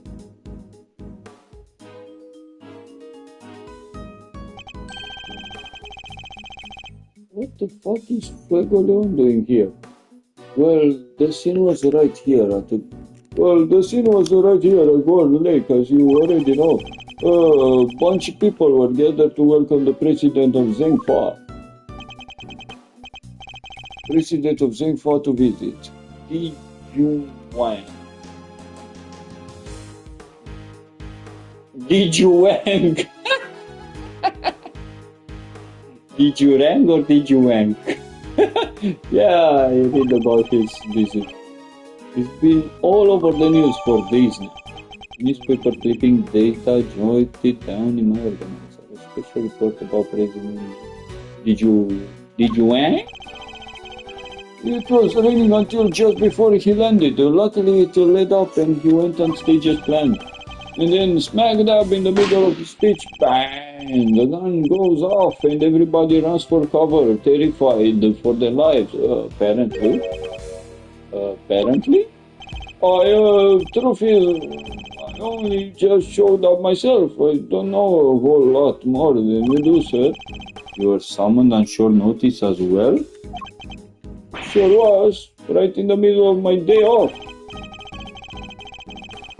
I was at the office taking advantage of the peace and quiet to prepare for my next case. And then the boss himself calls you to the scene. Never a dull moment, huh, Mr. Edgeworth? The boss? Yeah, Chief Prosecutor was right here in the park, so the whole thing. First chance he got, he yelled at the top of his lungs, "Get me Edgeworth right away! He's the only man for the job." Something like that. I see. Oh, they cordoned the perimeter of the park off as soon as it happened. You'll be happy to know. So our would-be assassin is still here somewhere. Ooh. Come on, bro, it's the one with the fucking hoodie there. Next to the bald guy, between the bald guy, and next to the one with the face mask or white beard. What the fuck? No. Now all you gotta do is find them in the middle of the crowd before they strike again. You're right. I don't know what else our culprit might be planning. These people are in danger. So why not go home? Don't have a moment to lose. Let's begin with the basics. And search every inch of the crime scene for clues, no matter how insignificant they may seem. Fuck! Was Gumshoe. Precisely. The president was shot at, which means a gun was involved. That's our first clue. Security was tight for President Wang's speech, but he was still shot at somehow. Alright, duly noted. Detective Gumshoe, how exactly was the security detail surrounding the president's speech organized? Well, sir, our office were mainly focused on securing the perimeter of the park. The president's people took charge of the rest. He has his own team of bodyguards. See those guys over there? Maybe we should ask them a few questions. They're twins.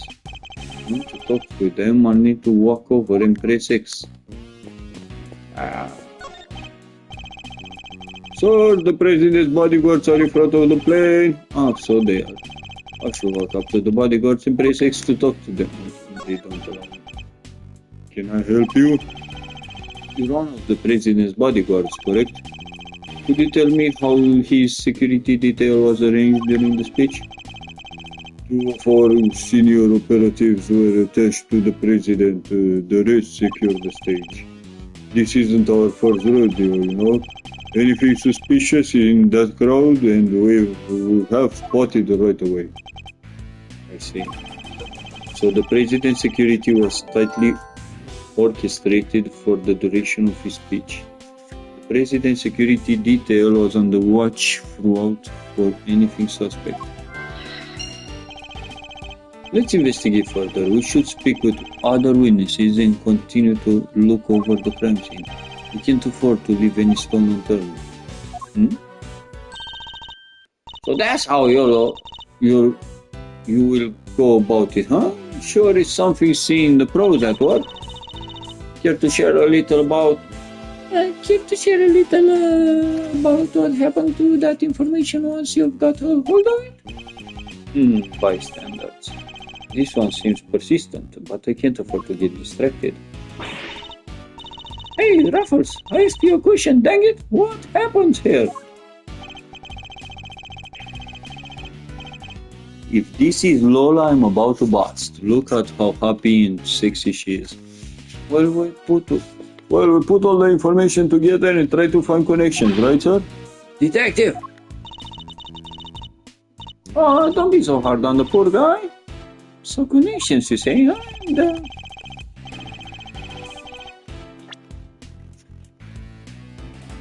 And what next? What next?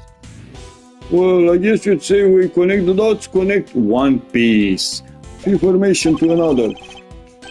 It's Mr. Edgeworth's forte, he's a logic master. I can view what information I have with L1 and then connect them with triangle. I should try it now, just a quick press of L1 and we'll be off down the path of logic. Security was tight for President Wang's speech, but he was still shot at somehow, while the President's security detail was on the watch throughout for anything suspect, so they definitely knew about it. Bam! Despite the President's tight security, the perpetrators still managed to carry out their attack, completely undetected by a contingent of highly trained bodyguards, no less. No mean feat. This would have taken some serious planning. In other words, the assassination attempt was almost certainly premeditated. The President was targeted during his speech, a premeditated attack. That's the stuff, Mr. Edgeworth. All logic never fails, huh? Indeed. All we need to do is find the right clues, then make the right connections between them. Make the wrong connections, however, and we'll only wind up further from the truth. Which means I must make well-reasoned connection if I intend to draw logical conclusions. Let's get this investigation started. Time to examine anything that looks suspicious. To examine things, I simply need to walk up to them and press X. And if I wish to speak with the detective, I should use triangle. Nice. Who the fuck are you? Hey, Raffles, how's the investigation coming along? Anything you want to share? Here we go, I am not in the habit of sharing the details of confidential investigations with strangers. Dang, you sure are one tough cookie? But I ain't about to head back to Chief Lota. Bro, Lota is the fucking head of the newspaper gig paparazzi bullshit. So this lady is her junior. Empty-handed. Don't I know that name from somewhere? No, must be my imagination. Nice. Okay. What are you looking at, mister? Have you found anything or not, officer? No, sir, not a thing. No fingerprints, no footprints, nothing.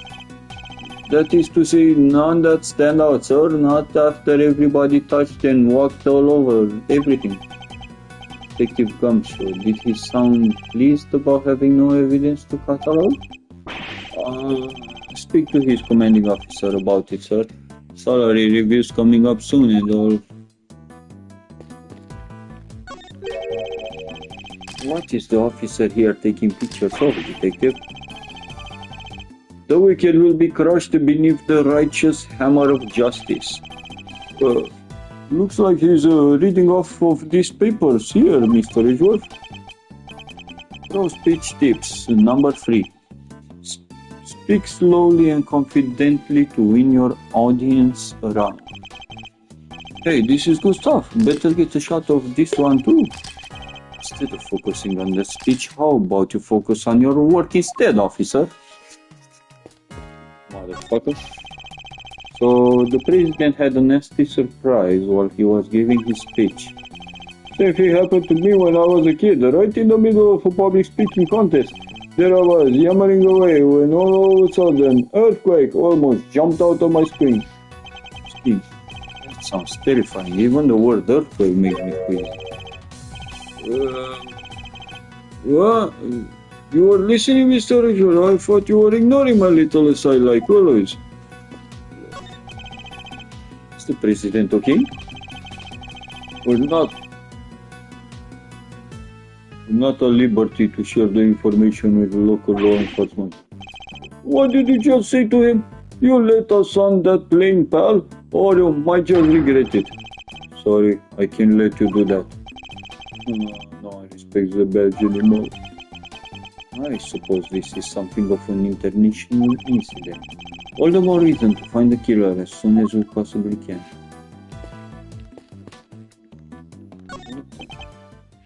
No. I was as surprised as you, sir, but there's no mistaking it. It is the Steel Samurai. The Steel Samurai, warrior of old Neo Tokyo. Fuck, it was Edgeworth saying that. It's a popular TV show. Old, young, it doesn't matter, it truly has something for everyone. Beats me why they had a Steel Samurai balloon at a welcome party for a foreign president. It's a little odd. Although, now that I think about it, what better hero to represent our nation? Bro, give me his story, what the fuck? I must score the scene and inspect anything that catches my attention. The spear? What catches attention?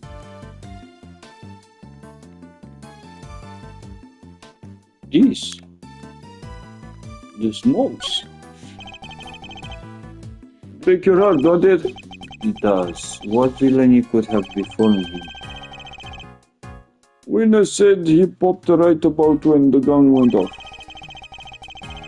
It strongly suggests that the bullet struck the balloon.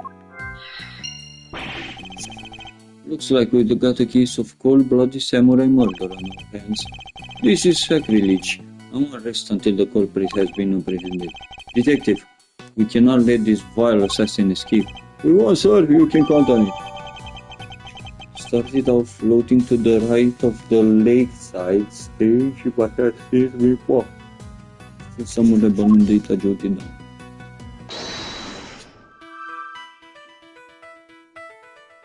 Of the moment the gun went off, killed by a bullet.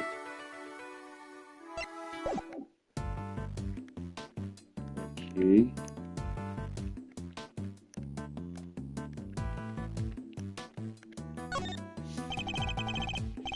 It's the flag of Zheng Fa. The key motif is a blazing red phoenix. Wait, what's this? Something the matter, sir? Do you see it, detective? There's something unusual about this flag, the green finger. Compare it with the one on the other side of the stage, if you will. Oh, that's a beauty right there. Just look at it flapping in the wind. It's immaculate. Exactly, which is how a flag should look. And yet, here we see quite a different picture. One thing in particular stands out, don't you think? Right, of course. I give up. Come on, spill the beans. You can lead the horse to water, but you can make him drink it. I'll just have to move the cursor to the problematic spot and highlight the difference with triangle. Bam! Look closely. Do you see the hole? Whoa, look at that. You're right, sir. And note the burn marks around the edges. That's a bullet hole. There's no mistaking it. A bullet hole? So you're saying a bullet went through this flag? Yes, it did. I think I've gathered enough information for the moment. Time to put the pieces together and see what we can figure out. Easy. Assassination attempt. Popped. Plywood. Why is it irrelevant? Irrelevant? I don't know. There is a bullet hole in the flag, and it seems highly likely the balloon was popped by a bullet too. Which means 2 shots were fired, right, sir? Possibly even 3. The president was shot at as well, remember? Equally, the hole in the flag and the hole in the balloon could have been made by the same bullet. What we need to know is how many gunshots there were. Investigation's complete. Alright, on with the investigation. Ruffles? You'll figure something out, huh? Care to share? Exactly is she? Why does she keep shouting at us? Rubbernecker, yes, seems pretty interested in the case. Come on, give me something here. We do need to speak with some witness to find out how many gunshots there were. Fine, let's see if she can tell us anything. TKTO. Go you. EBS. What the fuck, EBS? EBS? Interyamas. Via audios. I cannot see from her boobies. There you all are.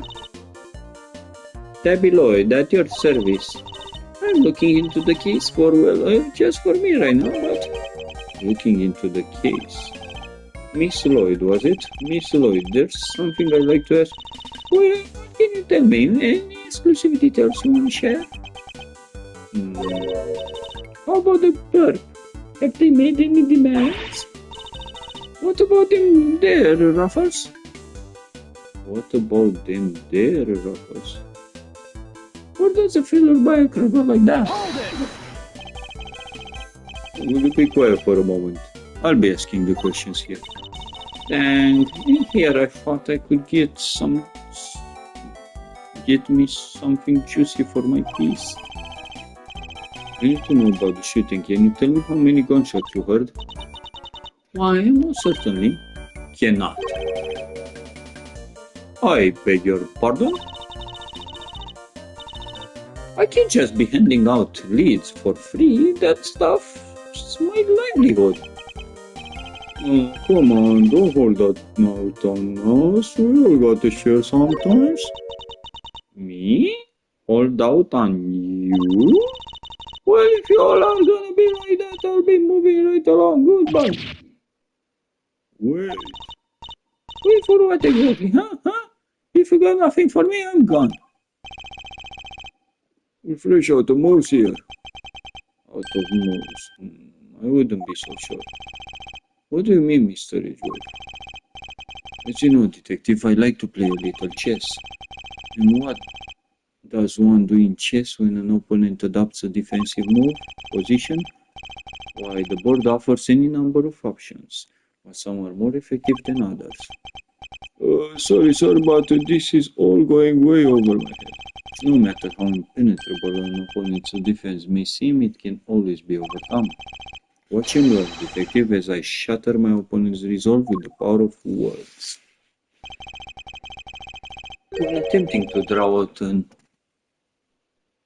entrenched opponent, one must employ certain tactics. Let us picture the board and see if we can anticipate our adversary's next move.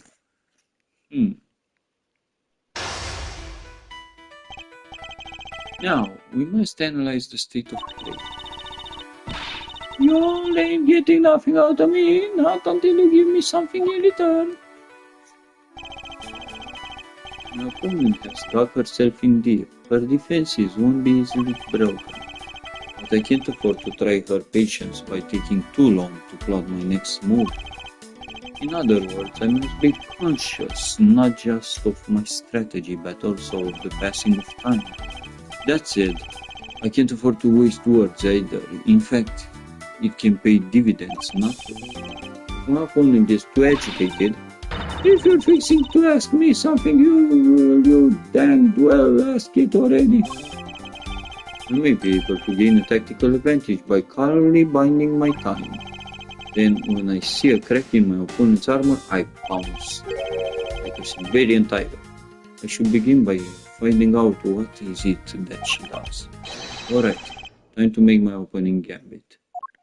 My chess comments. What is it that you do? Why don't you begin by telling me what is it that you do? Sure, but I could totally not do that. Think I don't know when to keep my mouth shut? That's my job. Isn't it? So you do something you want or can't tell anybody about. I know, shut up. I am no lawbreaker if that's what you're insinuating. You're clearly hiding something. Don't you see? There's nowhere left to hide. No? Not rightly sure what you're getting at here, Ruffles. Curses, I should have picked my words more wisely. It's more effective to buy my time. The more agitated or upset my opponent seems, when they're vulnerable, then it's the time to go on the verbal offensive. What is it that you do?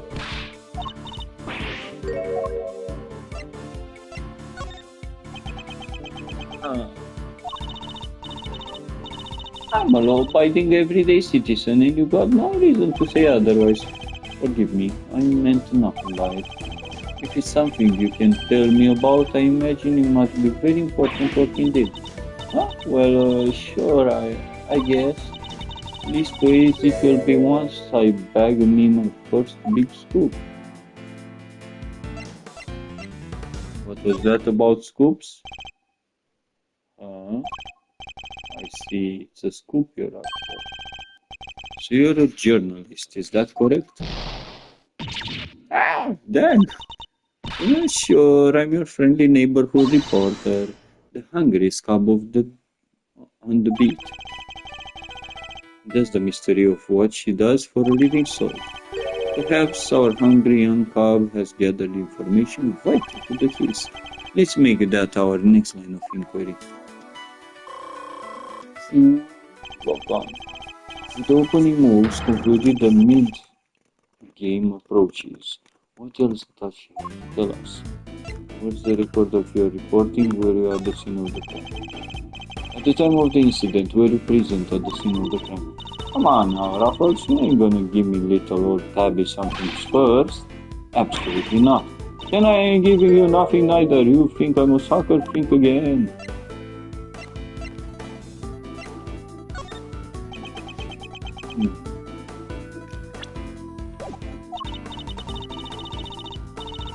Come on, this is my career we're talking about here. You got to give me something.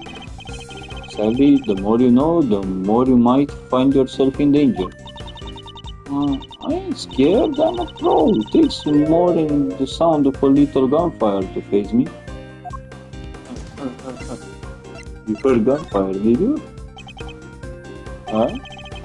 You may be a pro as you put it, but I'd say you're still a little wet behind the ears. So you heard gunfire, which proves you were here at the time of the crime. Therefore, you must have seen something. Double gun. Fine, I was here, I saw it. Came to report on the big speech with the... wound up reporting on a shooting. And wound gets no more out of me than that. I'm done with your case, Ruffles. She came to report on the event. She must have made a record of some kind. A record I would very much like to get my hands on. This is quite a clue as to where to take the conversation next. What's the record of the report? You're a reporter, which means you must have been making a record of some kind. Come on, questions. You gotta give me something first. That's the deal. I'm not in the habit of making deals. Now, tell me what I need to know. Sorry, Ruffles, can't help you. Time to deploy my crew. Must have a record of you're reporting. No self-respecting reporter would leave the house without a means of putting things on the record. So tell me, Miss Lloyd, where is yours? Of course I made a record. I told you I'm a pro. Damn near wore my shoes out running around on this one. Which is why I'm not about to just hand it over to the first person who asks me. I'm not just anyone, young lady. I am the prosecutor in charge of this case. Don't you, young lady, me? Getting it? No matter how many times you ask, my pussy. Oh, young lady, you ask many times as well.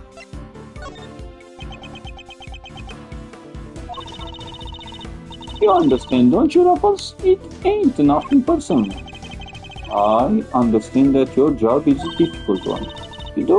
Well, ain't that sweet? In such a competitive field, you must sometimes doubt that you'll ever succeed. No, I will go plenty far, I'm sure of it, yeah. Just as long as I got my trusty tape recorder, I'll always be ready to nab me a scoop. Play me that tape.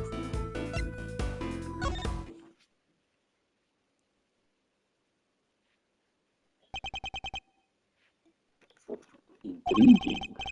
A young reporter hungry for success, so dedicated to her craft that to leave such an important event unrecorded would be unthinkable.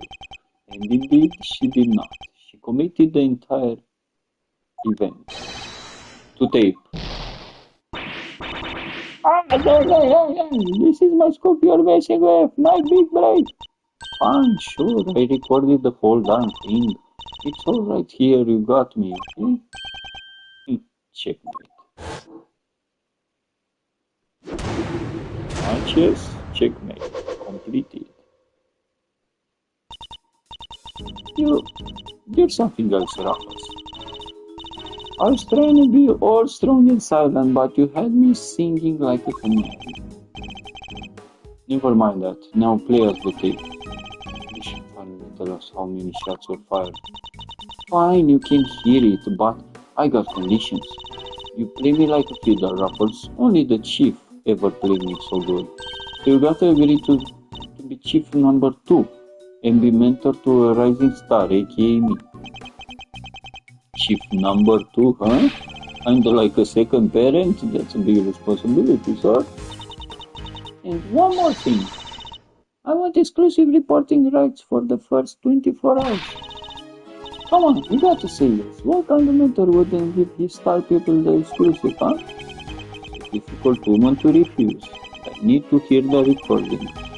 24 hours is more than I can promise, but the story is yours until the case is solved. In the job of chief number 2? I think not. You're no fun, but I guess the girl can have everything. All for the sake of the scoop, huh? Alright, you got yourself a deal. I got exclusive access starting right this second, Ruffles. Good. Then our first order of business is to listen to that tape. Kashak. Honored friends and allies, I am here today to deliver a message. The odious criminals that dodged my beloved nations are no more. The President's speech. The President passionately addresses the assembled crowd, as if trying to shake off the reports of his declining popularity by sheer force of will. The president patiently visits the assembled crowd as if trying to shake off the reports of his declining popularity by sheer force of will. Rather me, can beat a little live commentary to set the scene. The meeting is scheduled for just after the speech, correct? He seems pretty pleased to be able to put the whole Yatagarasu situation behind him. As well he should be. This is a great day for all of us. Whose voices are these? Oh, there was these two old guys standing right in front of me. They were whispering away to each other the whole darn time. I know their voices from somewhere. Wait, the part where the gong goes off is right after this.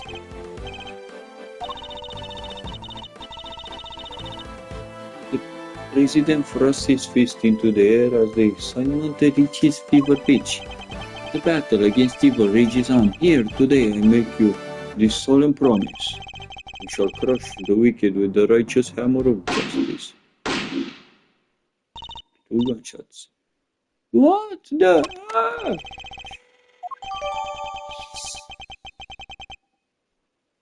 Recording of the president's speech, 2 gunshots can clearly be heard. Nice. So 2 shots were fired. Yup, and that tells us something? Something very important it did. It allows us to deduce the trajectory of one of our bullets. Of the 2 shots fired, one hit the president. Which means the other must have passed through both the flag and the balloon in that order. Which, as you can see, allows us to deduce the position of our shooter. The possible place from which a bullet could have been fired through the flag and into the balloon is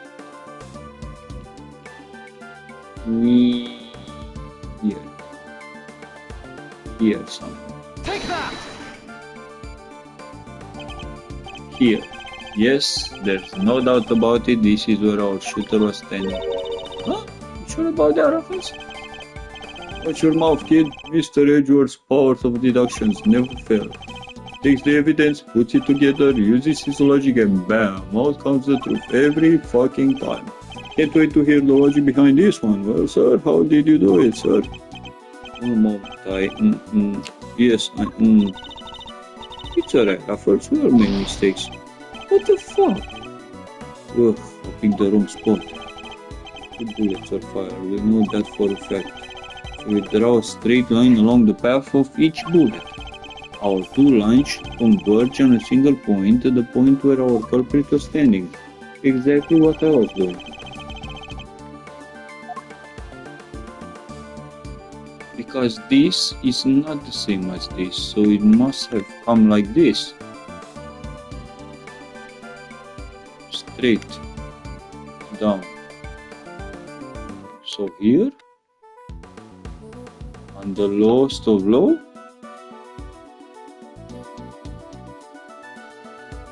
that's some fucking bullshit.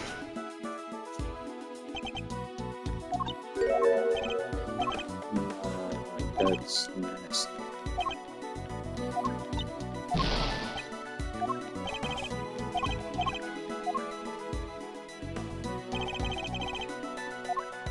Are these the people?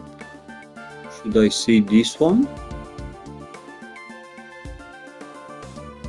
Oh, that's stupid. I can fire from here like this and fire from here like this. What's the reason of saying when the 2 trajectories will align with each other? Because people can aim differently all the time. That's so fucking stupid. Let's try this guy. Take that!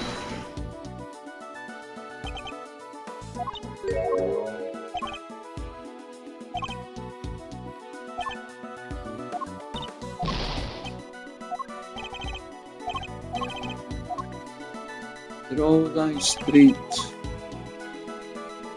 Straight. Straight.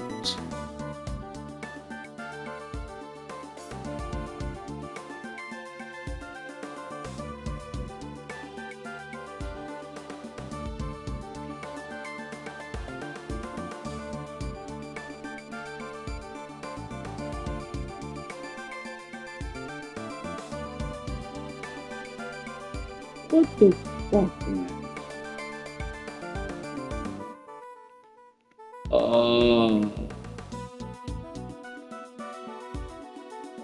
No, because this will be a straight line.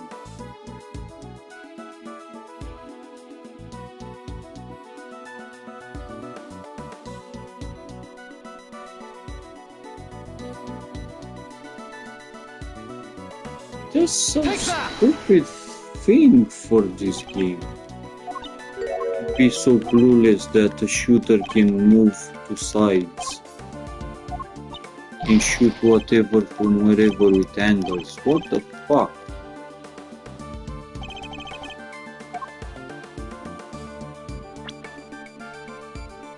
Should converge on a single point, the point where our culprit was standing.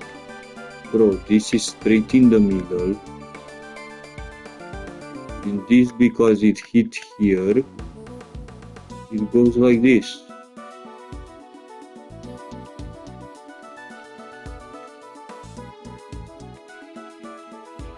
So straight in the middle.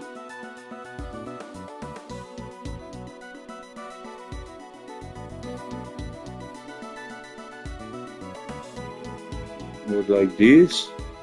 This converges as well. What the fuck, man?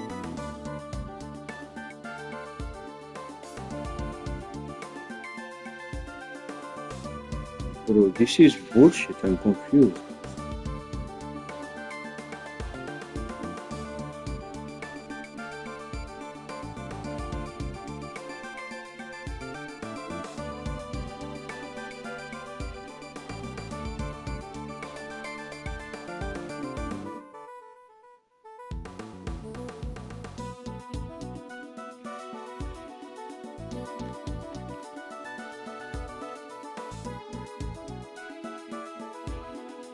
If you shot here through the flag and then the balloon, why is it not on the straight path?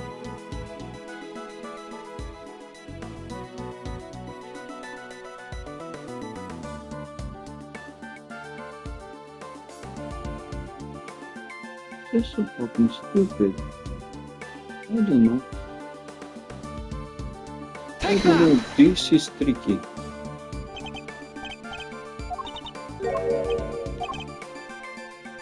Bro, I'm gonna lose everything until then. What the fuck, man?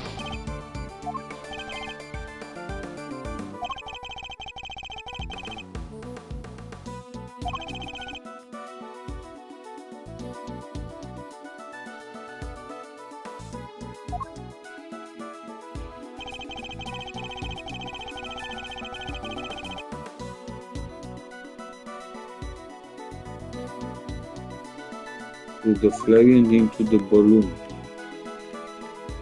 Bro, you can have like this.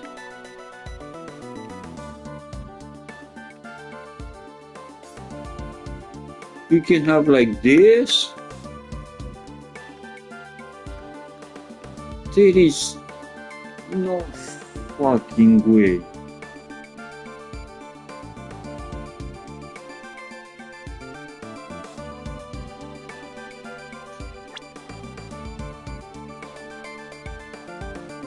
What do you mean if we draw a straight line along the path of each bullet?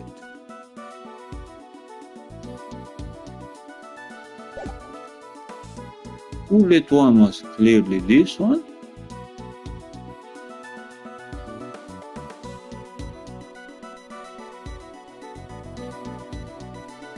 Bro, there is millions.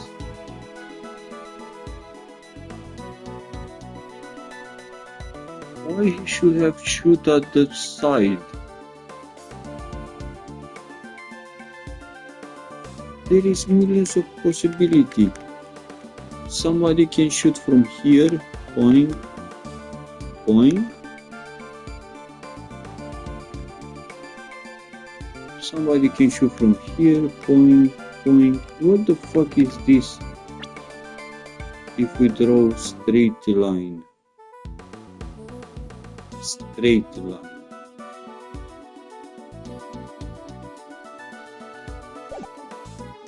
With straight line, there is no way this will be on.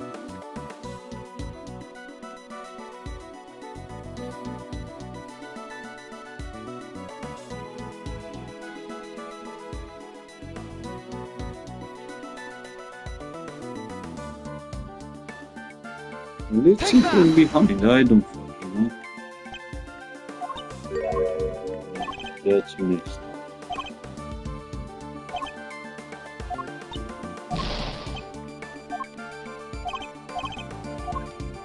And to save like I always do.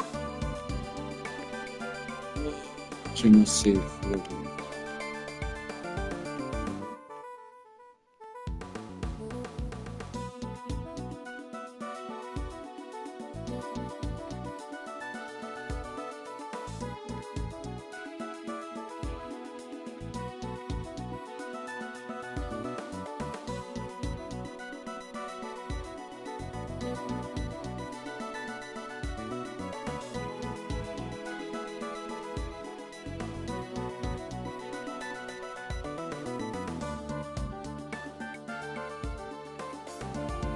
Take that!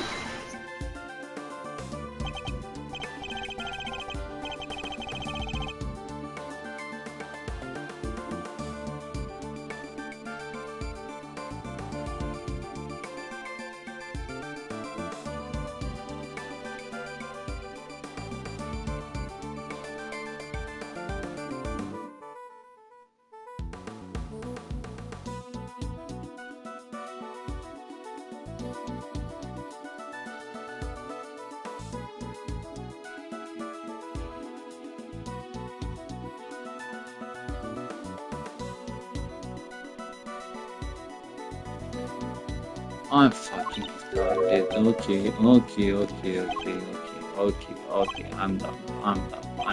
I can see that. Okay. I'm done.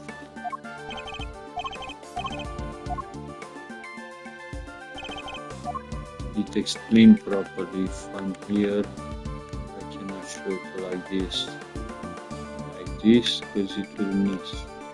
So basically, Take that! drawing a line between the flag and the balloon gives us the trajectory of one power bullet. Places our shooter on the left-hand side of the spectator area. Extrapolations from bullet trajectory suggested that the two shots were fired from the left side of the spectator area. You're a genius, Mr. Edward.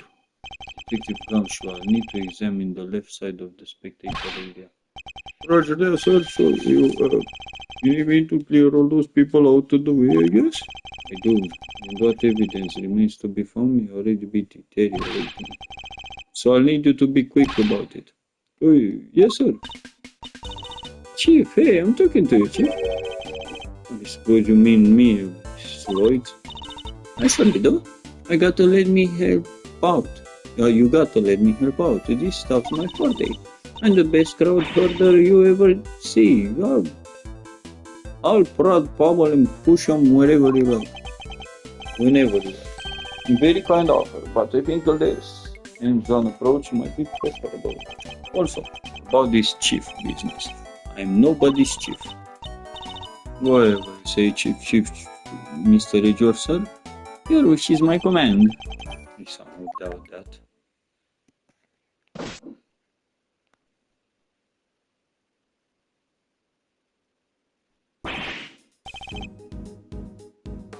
Here you go, sir. It's all ready for you. Miss Lois here cleared everybody out, just like that. You should have seen it. Oh, you see nothing. My other chief, that is, she sends them running twice as quick. Sounds like quite a formidable character. Perhaps I should go easier on the poor girl. Thank you, but you really shouldn't have. All those running around. Your clothes are covered in mud. Allow me to pay for the cleaning. It's the least I can do. What? You mean my jacket? Oh, don't you be worrying your pretty little head about that. It's reversible. All you got to do is switch it around and Alakazam, no more dirt. On the outside, perhaps, but you'll still have something of a problem with the inside. We're ready to get back to the investigation wherever you are, sir.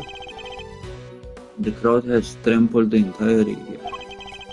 You'll be lucky to find any traces of our shooter at all. Bro, the garbage can. Oh, what is you doing here? You even got to pick through the trash yourself? Prosecutor's life ain't easy, huh? Detective Gumshoe. Right away, sir.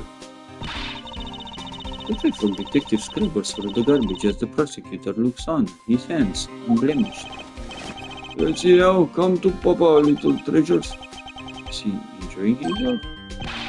Bingo! Popsicle stick. Got all of the jokes they put on this.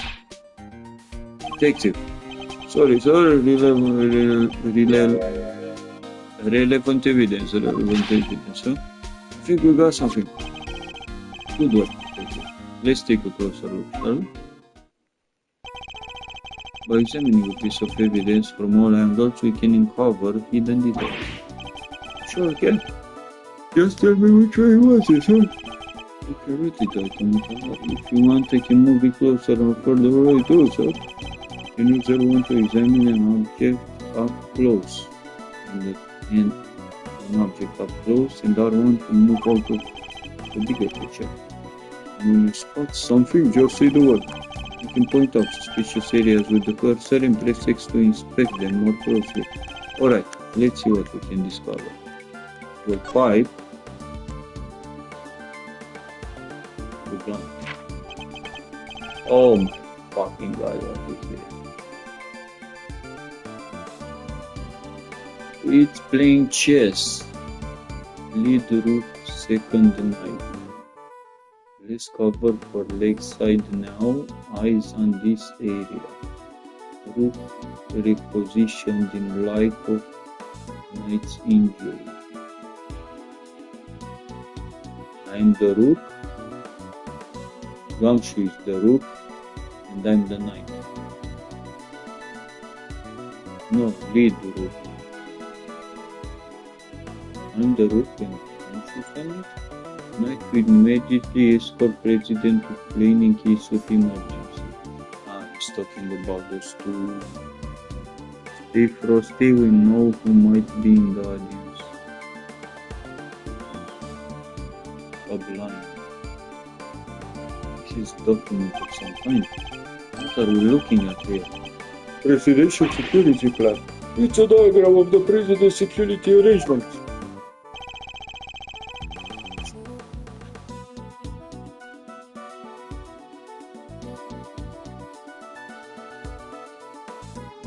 Shows how the president's bodyguards were positioned. It even has people's names on it. Rook and knight. So his bodyguards aren't to meet people staying far. I heard he used some private security firm. Oh, which is hilarious.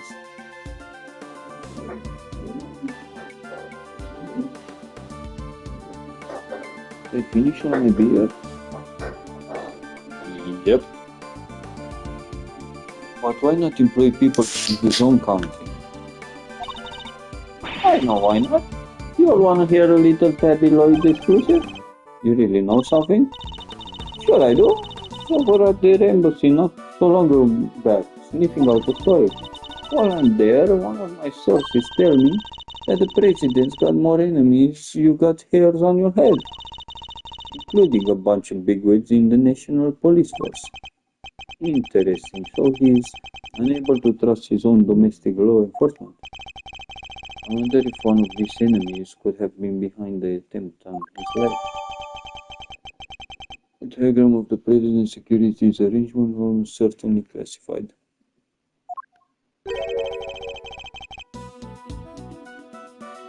But what was he doing dumped there in the bag?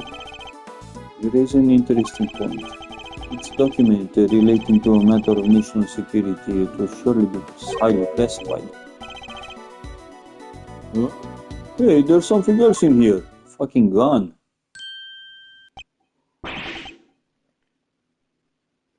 What? My. What's a gun doing in there? Sir, this bag has got to belong to the... Yes, it could well have been disposed of by our would-be assassin. A revolver. It would have taken a lot of nerve to dump it here amid all the chaos. Found in a trash can, not easy to acquire in this context. Could this be the work of a professional? That would explain the security plan too. I think we need to take a very close look at our latest finding. What very close look. Again, it fired one of the bullets. Two spent bullets in the cylinder, matching the two gunshots heard on the recording. That proves this must be the weapon that was used. Okay. In the scope. Why you miss with a fucking scope on? How can you miss with a scope on? This is laser sight. It can be lined up with a target to make aiming a bit easier. If I press this here, yep, definitely a red laser. Would the assassin have used the laser sight to target the president attached to the gun that was used in the attempt? Shines as a red laser. Found in a trash can on the left side of the spectator's area, fitted with a laser sight, two spent bullets. That bag was a real find, huh? Just goes to show, a bag in the hand is worth two in the trash. Nice work, detective. Now, there's something else I'd like to ask of you, if you don't mind. I need you to take the bag and the gun to forensics and see if they can find any fingerprints. On it, sir. A good set of fingerprints could really help this investigation along. Got the results for you, sir. That was quick. I bet it was. Told the techs it was ultra super high priority. But they came up empty. And they checked everywhere. Inside and outside, top to bottom, sir. They even took the bullets out of the gun and dusted them. I should have known it wouldn't be that easy. Okay. Let's see if you have pain. What are you doing here? Well, this is quite a situation, wouldn't you say, Mr. Edgeworth? Who is he again? Big Pain, Mr. Edgeworth, Winston Payne. Winston Payne. We were together at the prosecutor's office. He's a prosecutor? What brings you here today, Mr. Payne? What indeed? Why, only the invitation of the chief prosecutor himself. His voice, I recognize it from the tape recording. Was he one of the men who was standing in front of Miss Lloyd? Wait, I pressed too much, Hello? Where is the chief prosecutor? He had to leave, I'm afraid. He's a busy man. They let him, and only him, out through the cordon. So he had me summoned on short notice and then left before I even showed up. Rude. Not rude. That was the assassin we're talking about. Oh, man. Hello? What you film? You wrote one of the new channels. Yep. Can I help you? You must have footage of the event. Do you mind if I take a look? Sure could help you, but that might be a little tricky. And why is that, pal? You got a problem with doing your civic duty or something? No, just that my camera was knocked over in all the panic, and now I can't get it to work. That footage would have helped immensely. Just our luck. What the? You look like you need a little help, Mr. Edgeworth. I know that voice. Okay.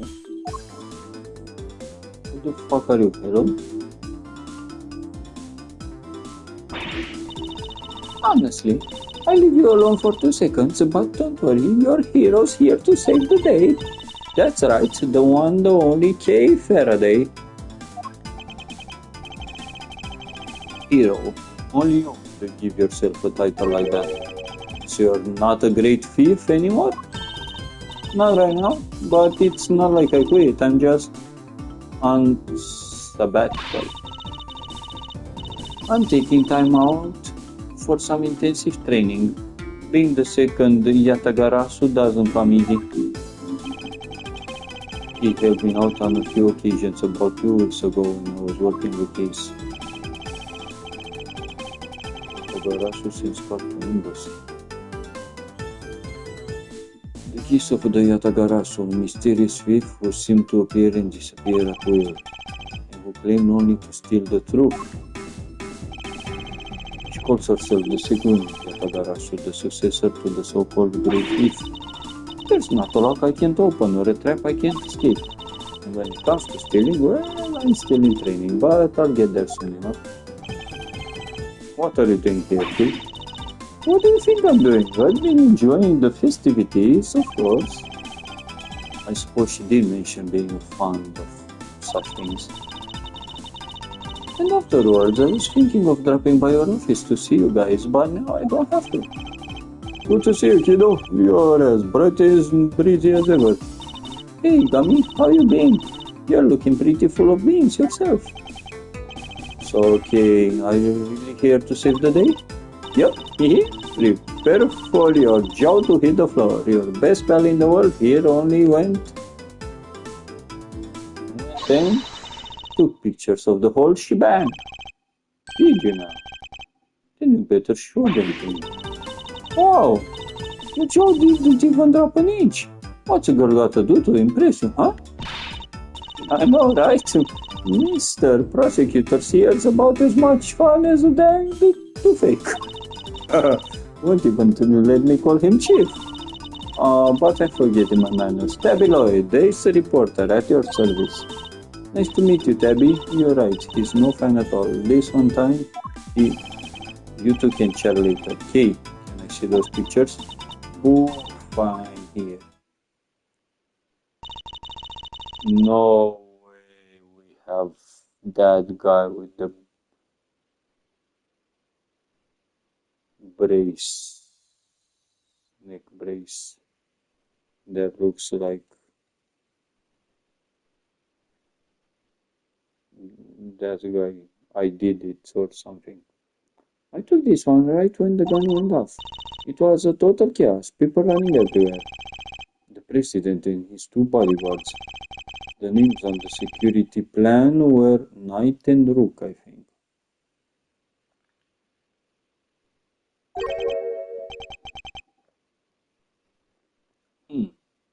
What's that? Fucking headshot between the eyes and he missed and popped on the balloon? How? Why?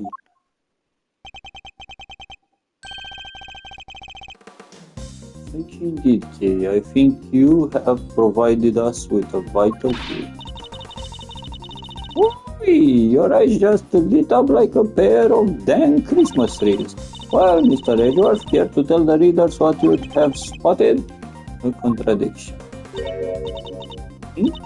What now? I don't see nothing strange. Allow me to show you. This picture shows the moment of the incident, but another piece of evidence shows something different. I need to highlight the point of contradiction, and then employ my power of deduction.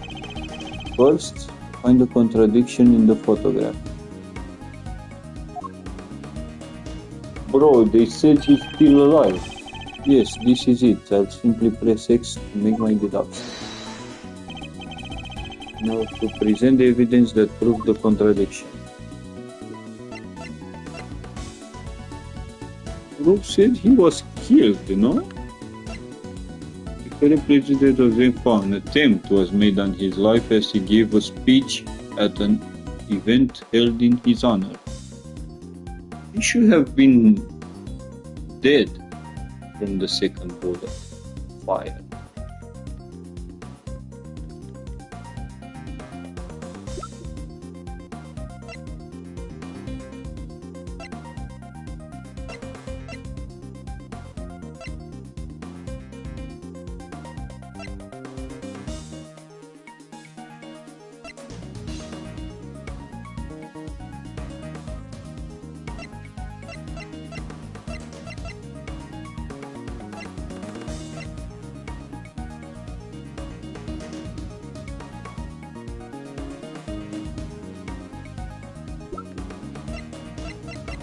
I cannot? 58. 42, bro is younger than me, god damn. Why I don't have age or 17. Self-styled Great Thief and so-called citizen Diatagarasu, who's always looking to bag the greatest treasure of all, the truth. Journalists who attended the president's speech hoping to snap up obscure. Current president of Zengfa, an attempt was made on his life as he gave a speech, so an attempt, he didn't die. But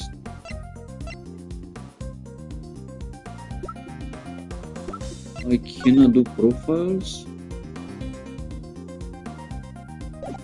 Why would you miss?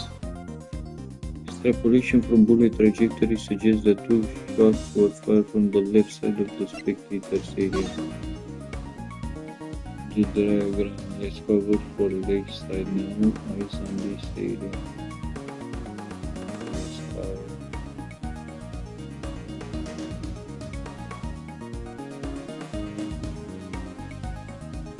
Root reposition in light of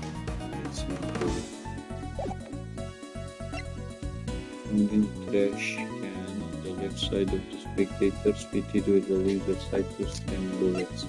Why would you shoot 2 times?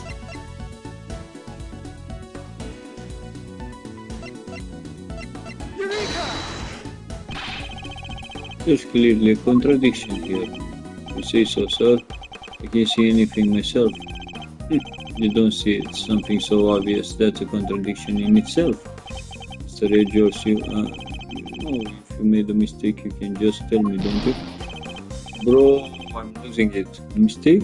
I have done no such thing. Let's save.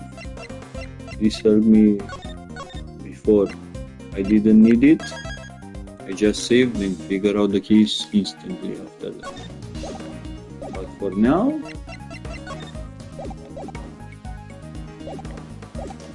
my brain is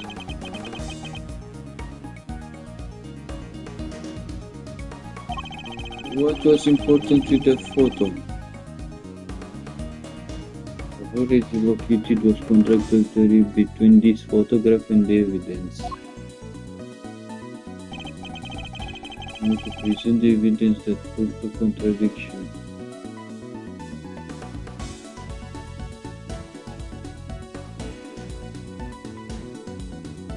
This is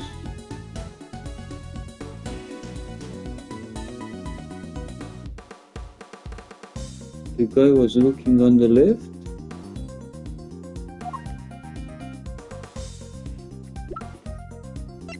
I cannot do profiles at all. Evidence is all I can do.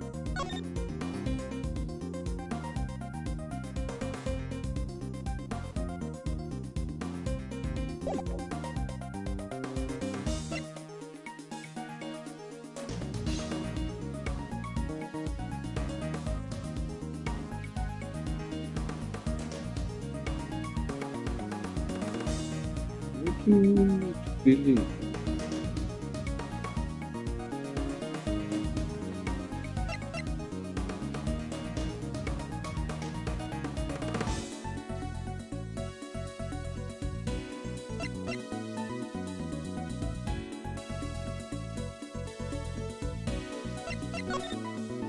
Maybe this one? Knight immediately escort president of plane in case of emergency. There's clearly a contradiction here. You say so, sir. Blah, blah, blah, blah, blah. I have one more chance.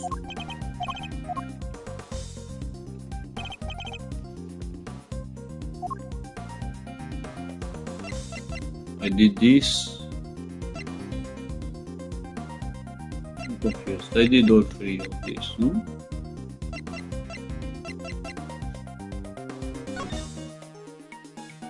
Dear friends and allies, I'm here today to deliver a message. The president patiently enters the symbol as if trying to shake out the reports of his declining popularity by sheer force of will. The meeting is scheduled for just after the speech. Correct? Yes, the president wants to the same speech to be able to put the whole of the situation. The president thrusts his fist into the air as the excitement reaches fever pitch.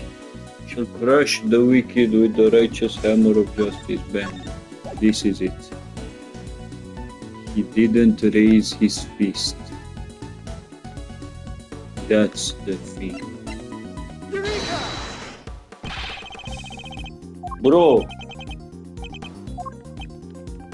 Fuck off, this was it.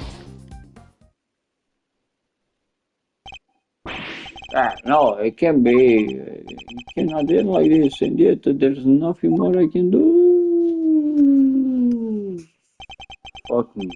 And with that, the truth receded into the darkness. Fuck me. Retry from where?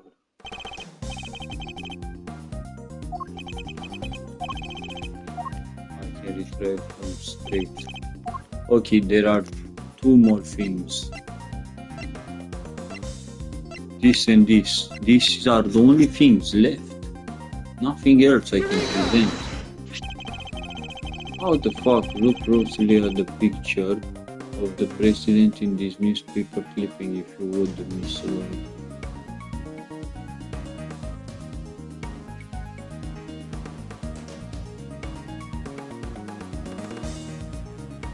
What's the problem? Now look at his photograph. Compare the two carefully. Huh? What am I looking for here? Well, I'll be. Indeed, there's something on the president's forehead. Something that wasn't there in the other picture.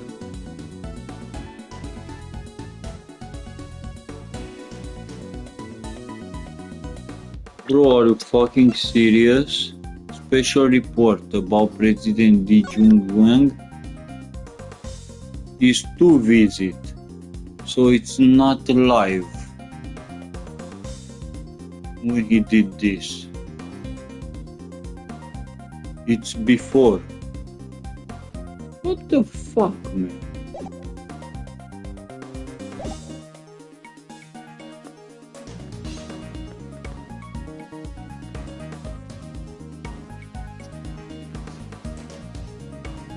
I'm confused. So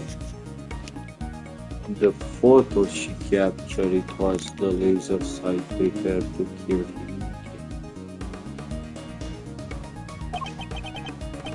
What is that? Some kind of birthmark? Yeah, guy's got a big red birthmark right in the middle of his forehead.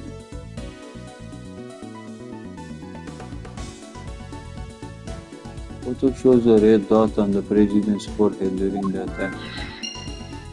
Fucking retarded. I hardly doubted birthmark just sprang up there since the other picture was taken. Yeah, bitten by a bug then, maybe. Yeah, that's it. That right there's a big old bug bite. And there I thought it was something important, the look on your face. You should know that the road to the truth paid with just such seemingly trivial details. Oh, again with that face. Alright, duly noted here. Photograph of the president at the exact moment of the incident occurred. I fucked up.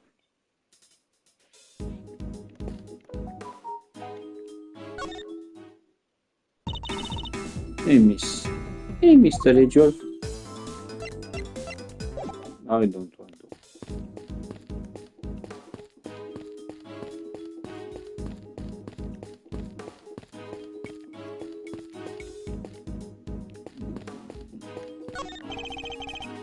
The television track appears to be stuck in the mud. Reminds me of the time I pushed your car out of that ditch, sir. Then you just drove away and left me there. Gotta admit, it felt kind of lonely. Did I do that? I think I may have. Came back though, Mr. Edgeworth only left me there in the mud for maybe 50 minutes. I know you'll never forget about me, sir. Of course I will. Spending those 50 minutes anyway.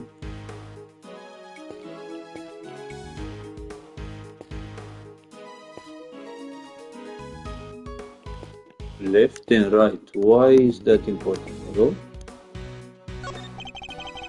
The student sign looks almost brand new. I imagine it was placed here recently. What it says? 50 yards to the Gordy Museum. And 70 yards to the... Never mind. What's the matter, detective? Just read it, will you? 70 yards to the boathouse.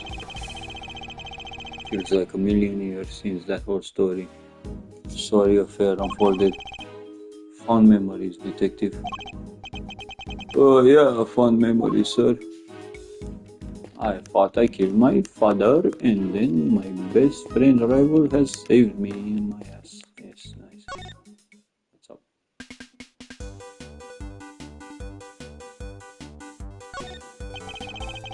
She attended today's ceremony in order to gather materials for an article of some kind. You bet it did. It ain't the kind of thing that happens every day. When did the ceremony begin? Right after the rain stopped. We got lucky, it was raining all morning before that.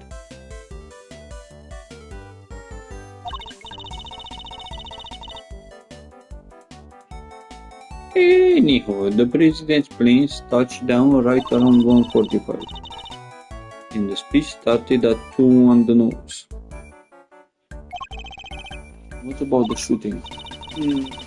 Must have been maybe 20 after. So 20 minutes after the ceremony began. Yeah, shoes rang out, tearing through air that only moments before had been alive with cheers. Then tragedy, the president dropped to the floor, felled by an unknown assassin's bullet. It's 2:22 p.m. on March 25th, and I've been reporting to you live from the scene here at Gourd Lake. What was that all about? Sorry, just making some voice notes. Got to get those ideas down the second they come into the wall noggin, you know? Ain't every day you get to report on the assassination of a president, after all. It's dramatic, it's emotional. It's got everything. I need to write an article that puts the readers right there on the scene. Did the president really drop to the floor? Officers on the scene said his bodyguards escorted him straight onto the presidential plane. Hey, you can't blame me for getting a little carried away now, can you? You better take any testimony she gives with a good sight pinched of salt. So, let's make a conclusion. The president was targeted during his speech, a premeditated attack, red birthmark with lasers.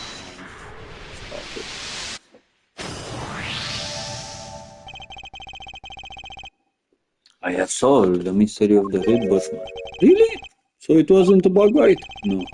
What we're dealing with isn't something that would itch for a day and then disappear. It is, in fact, the beam of a laser sight. Then, our killer was aiming to shoot the president square in the forehead? Shortly after this picture was taken, the second shot was rang out? Yeah, that's got to do more than itch. Oh my god, that was Edgeworth. Indeed, I fear the president may be in even more danger than we thought, and that the gun found was the weapon used in the found in the trash, fitted with a laser to some used in the attempt. Okay. Why would the perp use a laser sight, though? He's right. Stand out like crazy using something like that. Pew pew pew, it's not like you can just go around shooting lasers all over the place. No, and anyone who saw it could trace it right back to the shooter.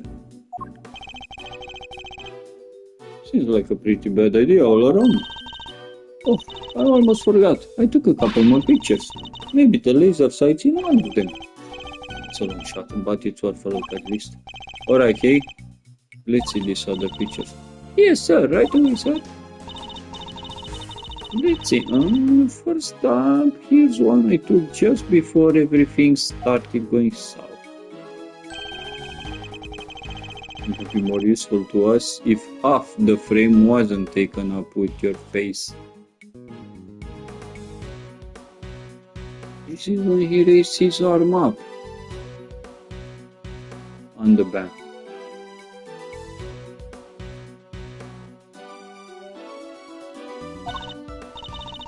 Hey, hey, can you blame me for wanting to get a selfie with the president? Lucky for you, this was right before the gun went off. And this one I showed you before is from just after the first shot was fired. From just after the first shot. What the fuck? Second shot came just seconds after this. Bro, how can you aim a gun so in... There were two gunshots. Two weapons involved. One to distract and one to kill Bill.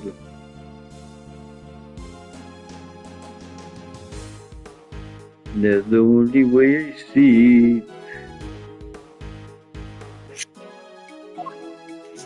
Then there's... What's this? I can hardly see anything. But probably you can see the murderer. Yeah.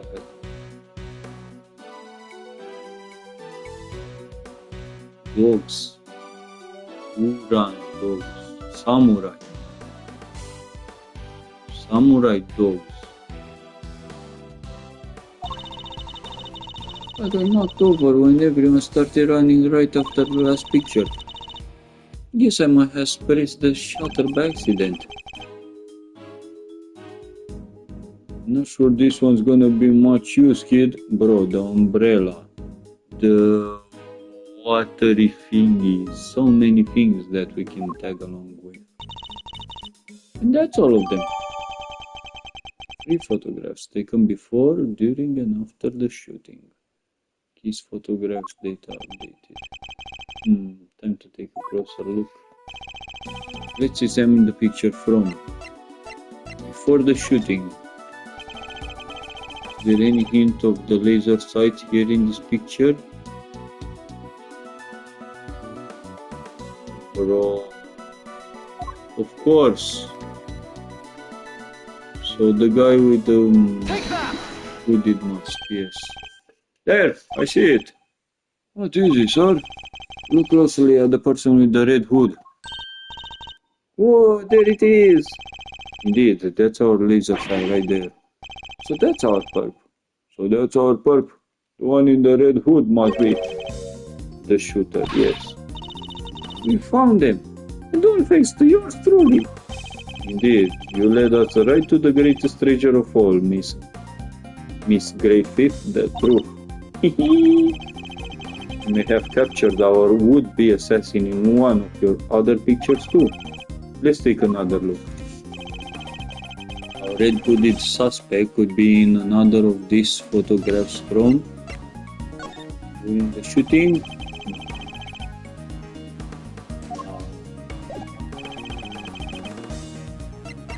After the shooting, you see him there. He's the person with the red hood here. But you can see him clearly. Look, right there. Red jacket, that must be our suspect. Bro, I told you before that happened. Looks like they took advantage of the confusion to make their getaway. Luckily, we can see exactly where they were headed. Ah, the samurai dog stand. Precisely. Which means they escaped towards the right-hand side of the spectator area. Detective Counsel. On it, sir. Consider it cleared. Good, I'm counting on you. Damn, that's amazing. I love it.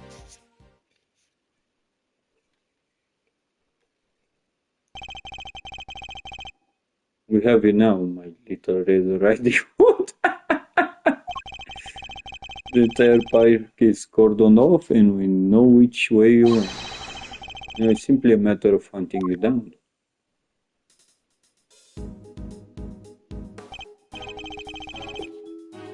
Now, let us continue our investigation. There's evidence here somewhere, all we have to do is find it.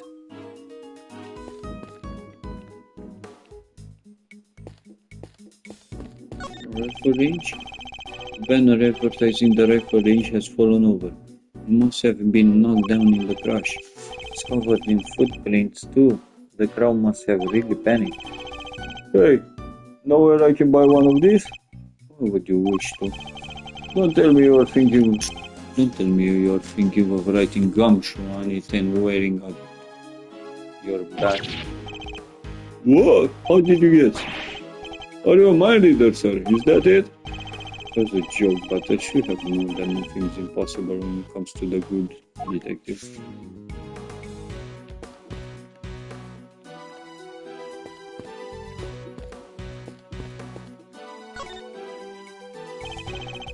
I must cover the scene and inspect anything that catches my attention. Ah, no, seriously, the bullets. What's this? A red button. Hey, do you think?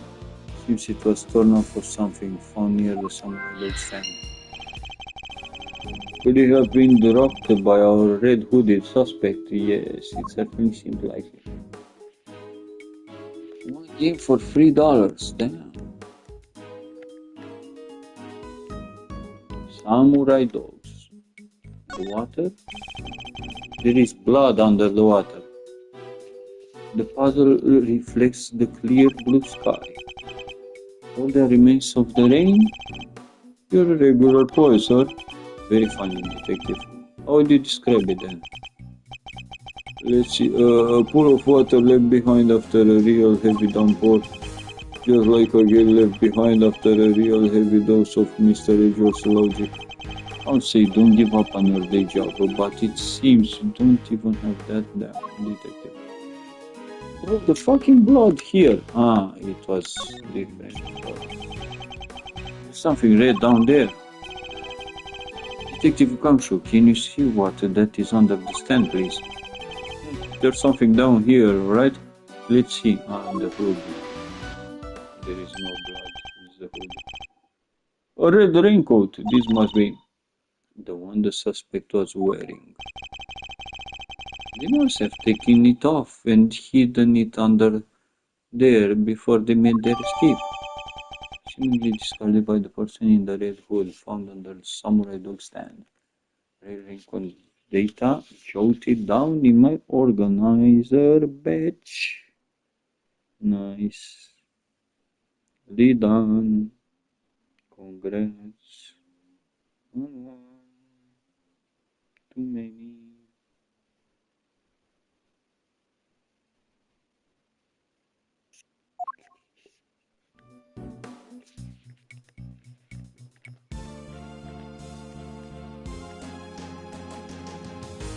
Shoe. It's a flimsy looking food stand made of plywood and it sells samurai dogs. Hey, Mr. Edgeworth, I got 150 if you know. It's actually suggesting I subsidize you eating on the job. Oh, I didn't mean to. That is, maybe when we're done? Fine, when you have finished investigating, you can have one. And only one. Understood? Sorry, sir, I never sure. Wait, did you say I could have one? Yes. Why is something the matter? No, I just, I wasn't expecting you to. Thanks, sir. Say samurai dogs. Now it's Sakura really. She just in time for spring. Sakura, what does that taste? Oh, Sakura, huh? What does that taste like? Well, Sakura is cherry blossom, so I guess maybe cherries? But blossoms are blossoms and cherries are cherries, sir. They're totally different things. You're right, I suppose. So what does Sakura really taste like? This is my kind of mystery. Okay, bro.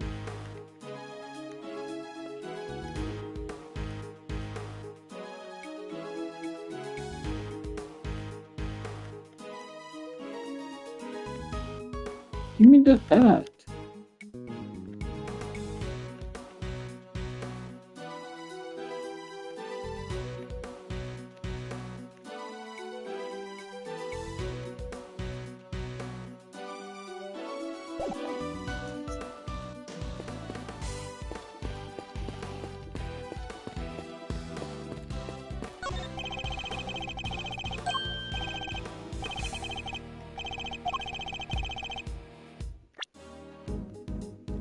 There are 4 rifles lined up along the counter. Oh, rifle range. Young Buddha, this sir, a regular sharpshooter. I thought you said you hated guns. Oh, I don't hate them, I just don't really like them. Isn't that basically the same thing?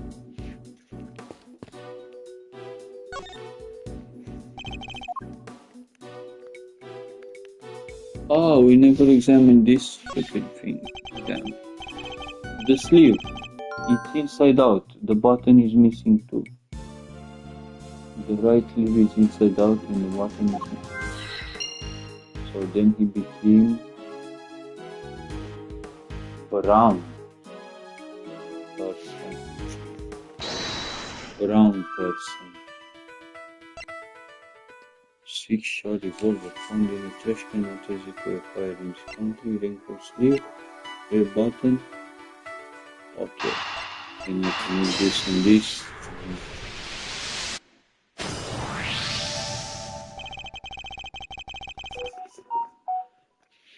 The button we found seems to have come from this raincoat.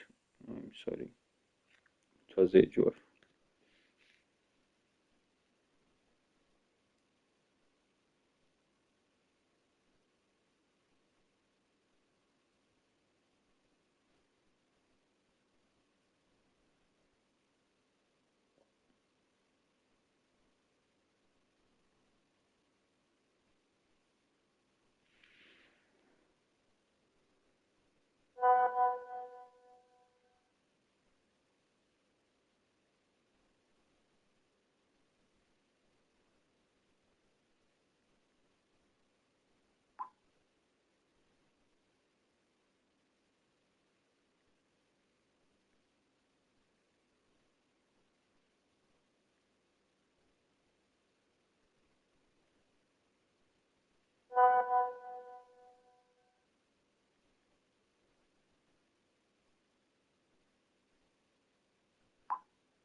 The bottom we found seems to have come from this raincoat. It must have been pulled loose when the killer took it off. Huh? The right sleeve's inside out, too. It seems it was removed in a hurry, fast enough to tear off a button off, no less. Wait.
See if it was removed fast enough to tear a button off, no less. I surmise our assassin disposed of their gun and bag in the trash immediately after shooting at the president. They then slipped into the panic crowd and moved from the left to the right side of the spectators area. This was because they knew the trajectory of the bullet would point to a shooter on the left side.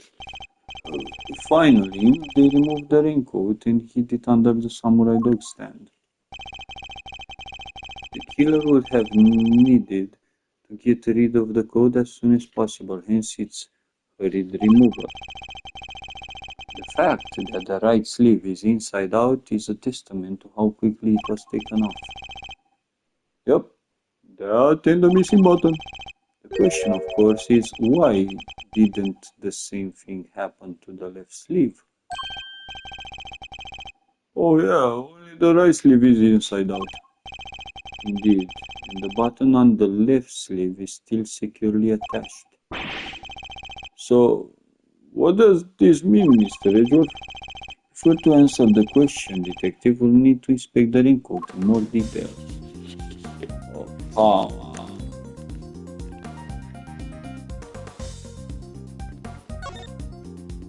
It's a pocket. The right sleeve is inside out. And you can clearly see where the button was torn off. Yes, whoever discarded his raincoat did so in quite a hurry. Okay.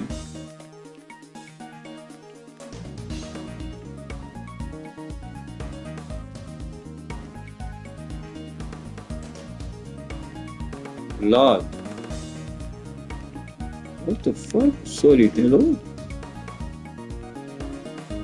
It's not blood.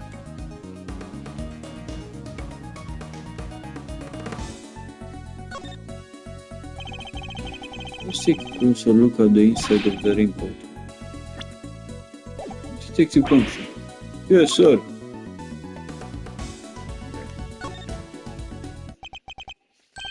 This is a bloodstain. Considering where it's located at sea, the blood belongs to our would-be assassin. So we're looking for someone with an injury. Not just an injury, detective, an injury on their left arm. Huh? How do you know that? Simple. The right sleeve is inside out, suggesting that the suspect removed the raincoat in a hurry. Conversely, the left sleeve is just as we would expect it to be. Therefore, the suspect's left arm was never in the sleeve in the first place. And once we understand that, everything else falls into place. Now, detective, there is a blood stain on the left side, the lining of the raincoat, because the suspect's arm was too injured to fit through the sleeve? Precisely. Or at least we can say that there is a good probability that was the case. With blood on the inside, the person who was wearing it must have an injured left arm. Damn. The pieces are starting to fall into place. Detective Kamsho, I need you to go and search the crowd for likely suspects. Yes, sir. Suspicious characters with injured left arms coming right up. 100 of them. You are even smarter than you look, Ruffles. Taking all them itty-bitty pieces and putting them all together like that. You'll have your man in no time. Your hand.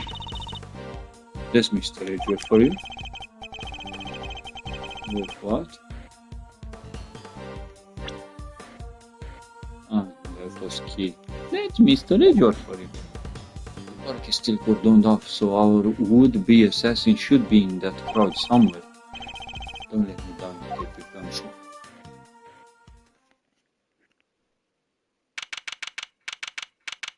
March 25th, 3:27 p.m. Gorge Lake Spectator Area.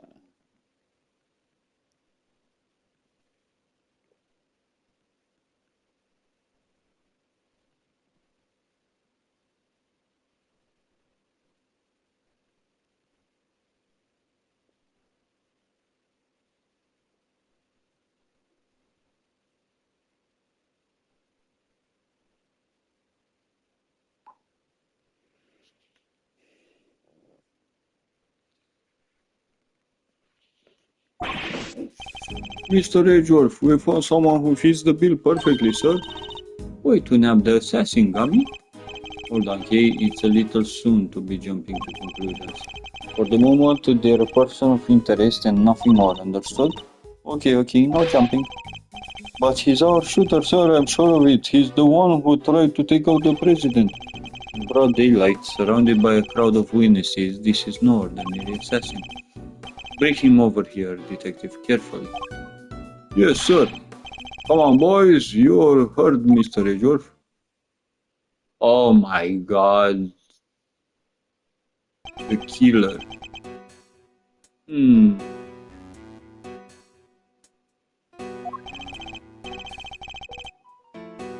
No umbrella and the bandage on his left arm. Well, pal, state your name already. Doe, John Doe, John Doe, Child. I'm shy. John Doe. Not a name you often hear in real life. That's correct. I know this man from somewhere, I'm sure of it. And you are Prosecutor Edgeworth. You know my name? Of course, I have been following the day's developments with some interest. Now, perhaps you'd care to explain why you have asked to speak with me?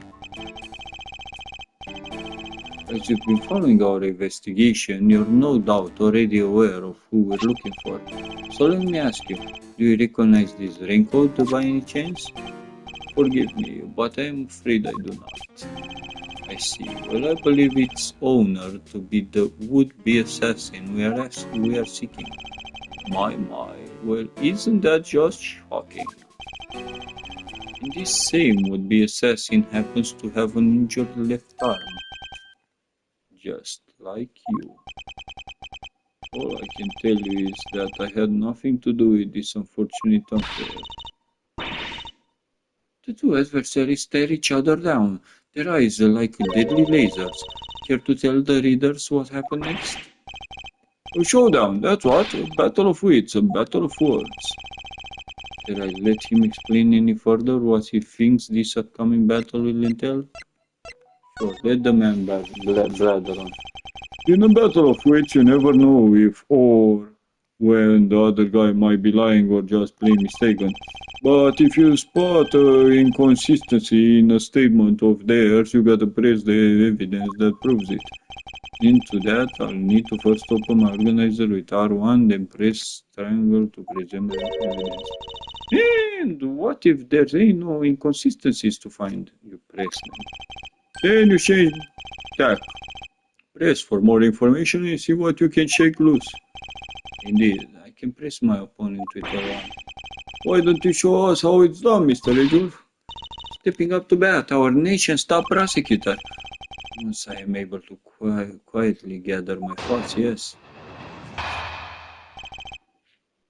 Those deposition.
I can understand why whoever wore the raincoat would be of interest to you. But you have no proof that this person is injured as you claim.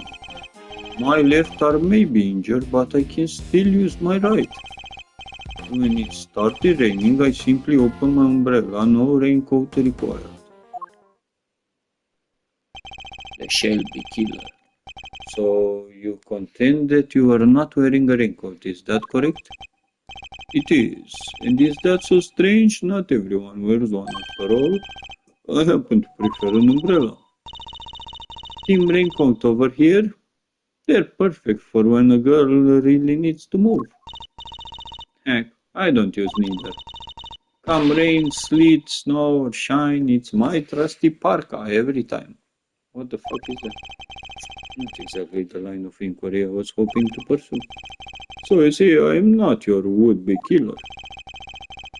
And I'm not in the habit of making baseless accusations, Mr. Doe. Please, I'm just a simple ice cream seller.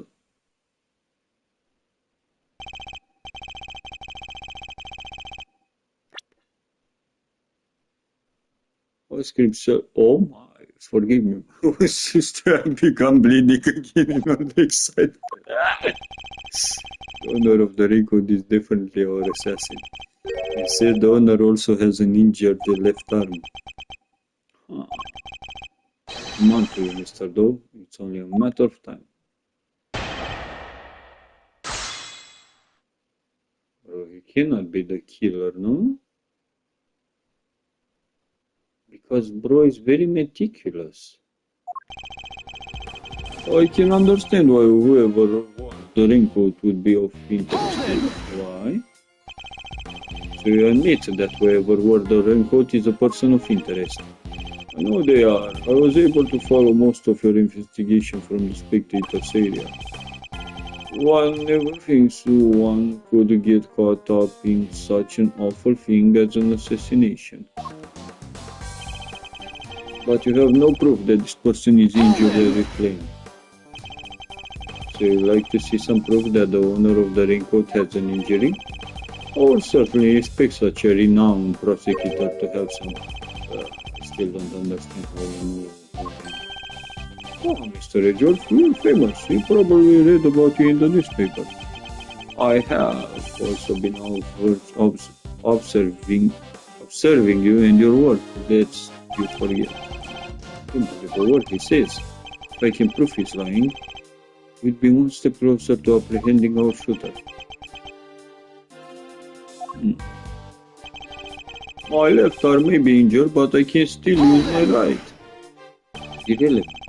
That looks like quite a serious injury, Mr. Lowe. How long ago did it happen exactly? Oh, not long. That's all you've got to say on the subject? Well, it certainly made serving ice cream more difficult. And stopped me from holding my umbrella while I work. When it started raining, I simply opened my umbrella, no raincoat required. Bro, the umbrella is unclosed. It's not open. You cannot close it with just one hand. Come on.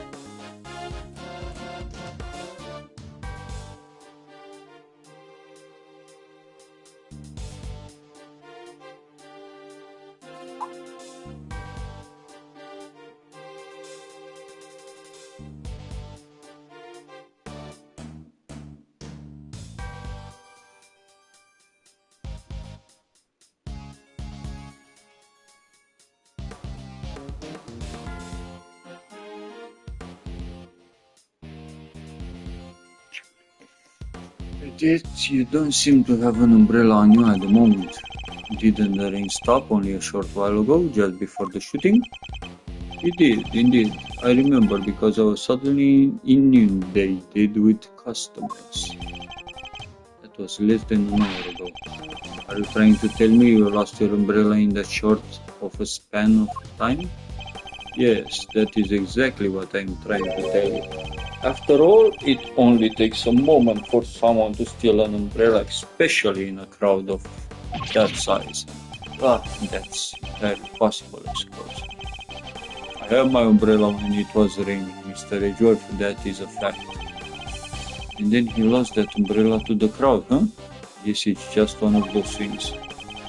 I suppose you're going to tell me that his wound reopening is just one of those things too. Well, it kinda is, no? The Cecil's left arm is injured. Badly.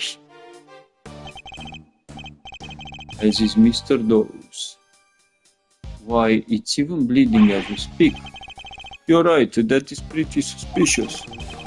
Nonetheless, we need to find something concrete that will link Mr. Doe to the crime.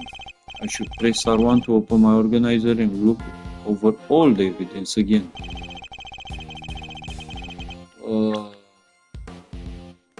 So what we have is proof of my profession, however I prefer to keep it in my pocket, especially part about the president, we don't do it. Started out floating to the right of the lakeside stage, but has since been caught. I record 2 gunshots. The president, here's the president. We shall crash, fever pitch, it says started raining. Nothing of that. The shooter, the diagram, this is his goal, no? Stay frosty.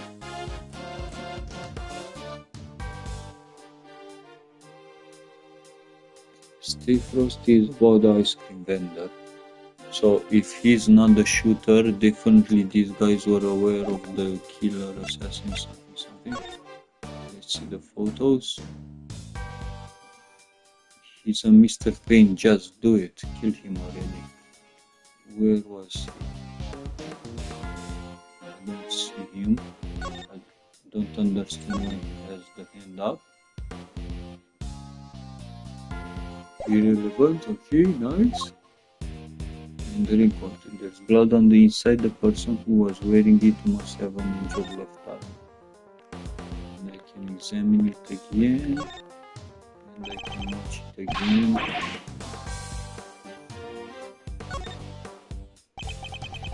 This blood here, it must belong to the owner of the phone. Okay, that's all they've said.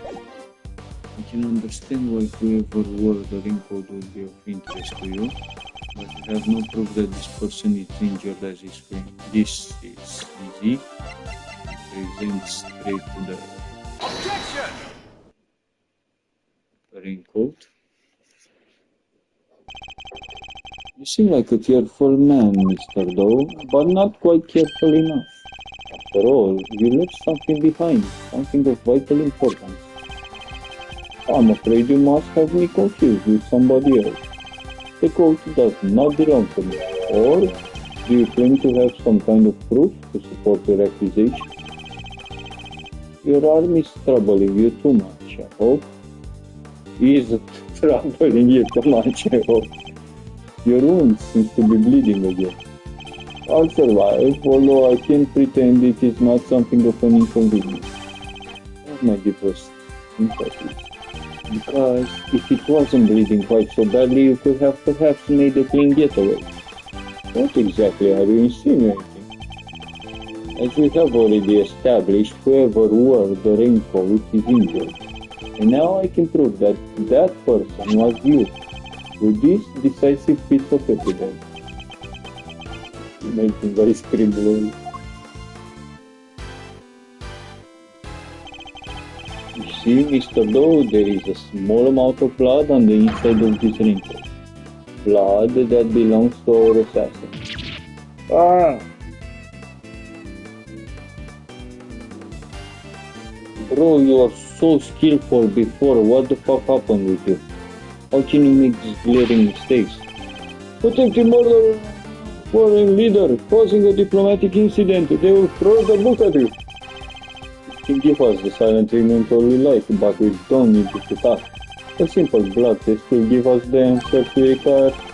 All it takes is for us to compare the blood and your bandages with that on the code. And that will be done. We have the evidence. Why don't you make it easier on all of us and come clean? Admit that you are the one who attempted to assassinate the president of Springtown. I am not your assassin. You're stubborn, I'll give you that. But if this were a game of chess, you would already be in checkmate. Now do the honorable thing and admit defeat. It doesn't look like a man with no moves left to play. Very well, you have me. I'll admit it, I was wearing the raincoat. He confessed. He confessed. Say the word and I'll slap the cops on him right now. But I did not shoot at the president. What? Mr. Edgeworth. The only thing you have proven is that I was wearing a particular raincoat. And as far as I am aware, that is not a crime. Those deposition.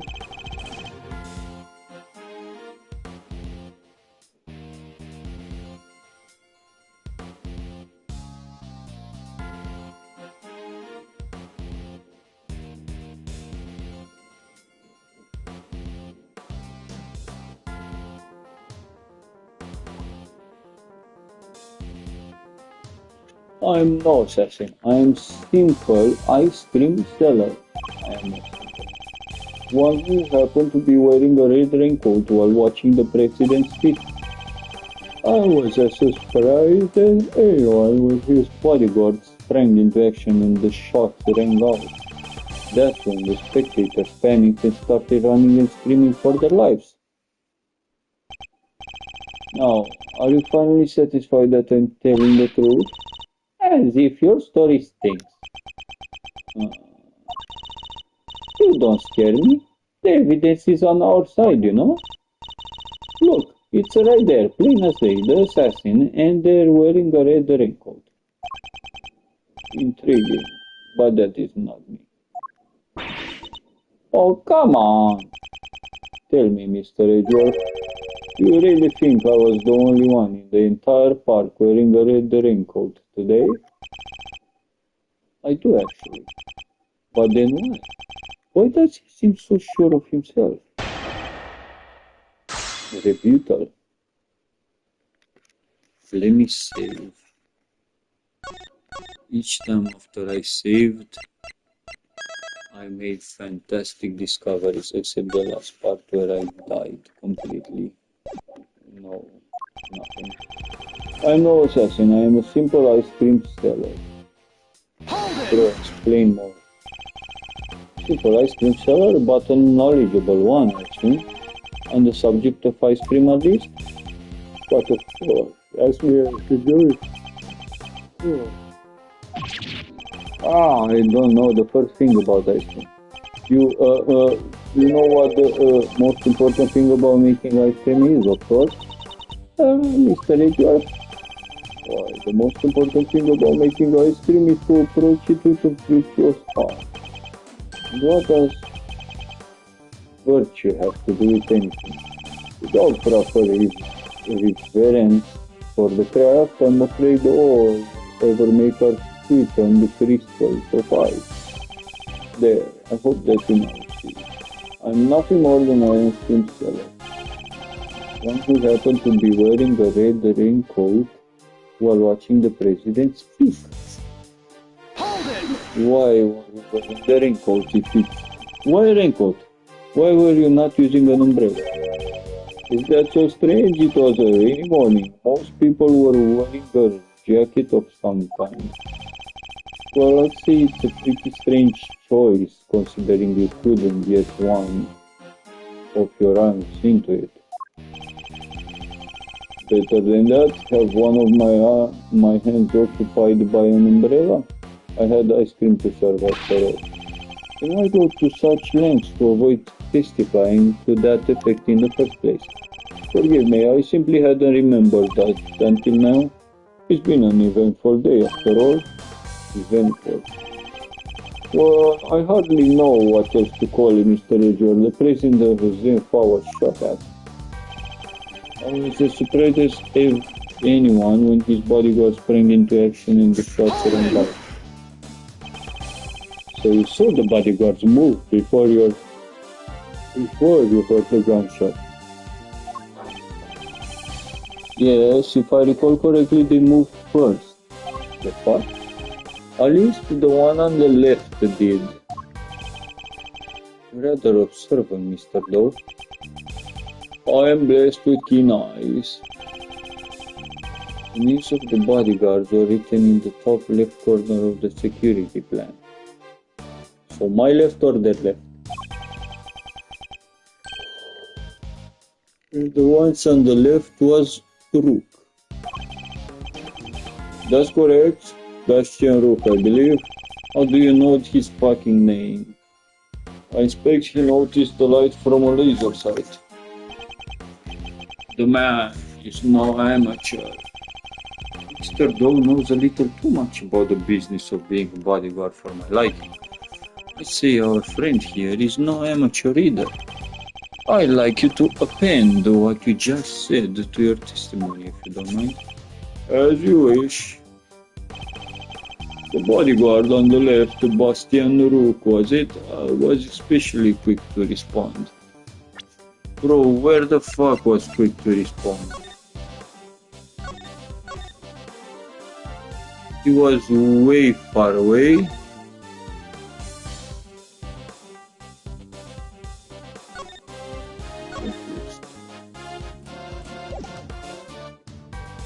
Let's press him. Hold it!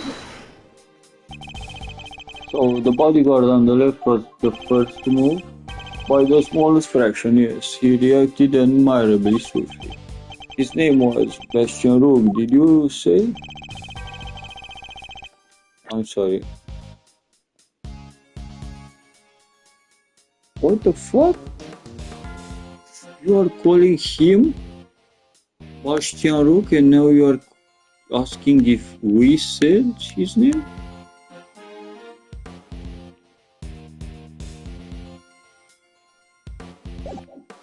It appears you have assessed the situation quite astutely. No more so than anybody else, I'm sure. He didn't even flinch. That's when the spectators panicked and started running and screaming for their lives. Hold it! Why? So you yourself didn't start running and screaming. I was hardly in a position to. Oh yeah? In what positive? In what positions were you in? What? Sorry, I need to... What positions? What position were you in? Damn. One of extreme pain. Somebody bumped right into my wounded arm hard. It was excruciating. I thought my eyes would pop out of my head. Yeah, well, they clearly didn't. Of course they didn't kill. In any event, the shooter was wearing the red raincoat. We have photographic proof of that. And yet, Mr. John Doe here swears it was me. The guy's lying through his teeth, I tell you. No one gets away with disrespecting Mr. Edgeworth, pal, not on my watch. Calm down, detective. We will get to the truth out of him by catching him in a lie. Yeah, so let's keep at him. He will let something slip soon enough. No assassin, I'm a simple ice cream seller.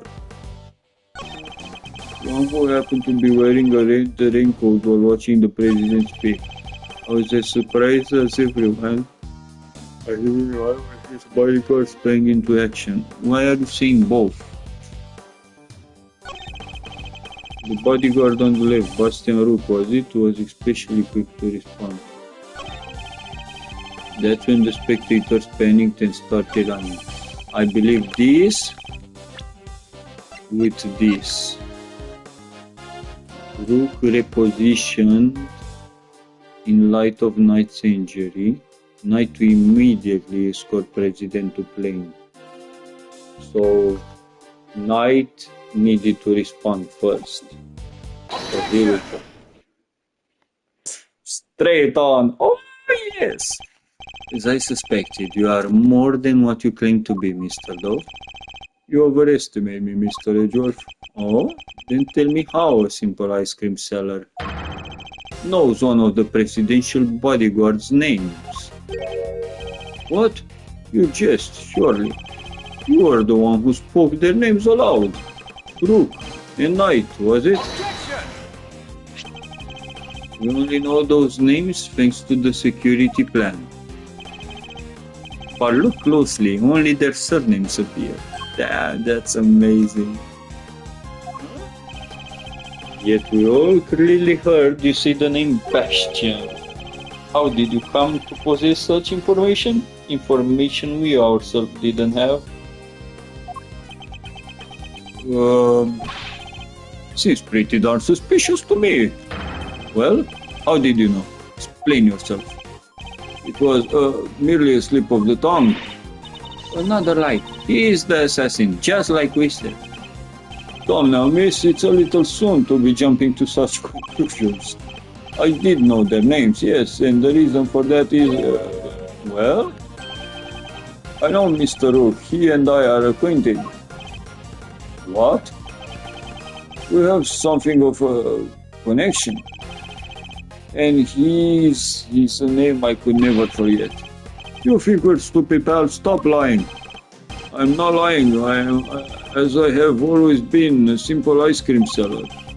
And an acquaintance of Bastian Rook, yes. And I suppose Mr. Rook will confirm that? It should be easy enough for him to remember his good friend, the slippery ice cream seller, correct? Please, you are more than welcome to ask him, although I think that might be difficult right now. I would imagine he's rather busy ensuring the president's safety. But suppose you are able to speak with him and he does deny that he and I are acquainted, how will that help you prove I was the shooter? If you weren't the shooter, why take off your raincoat? Because it was no longer raining. In fact, it had grown quite warm.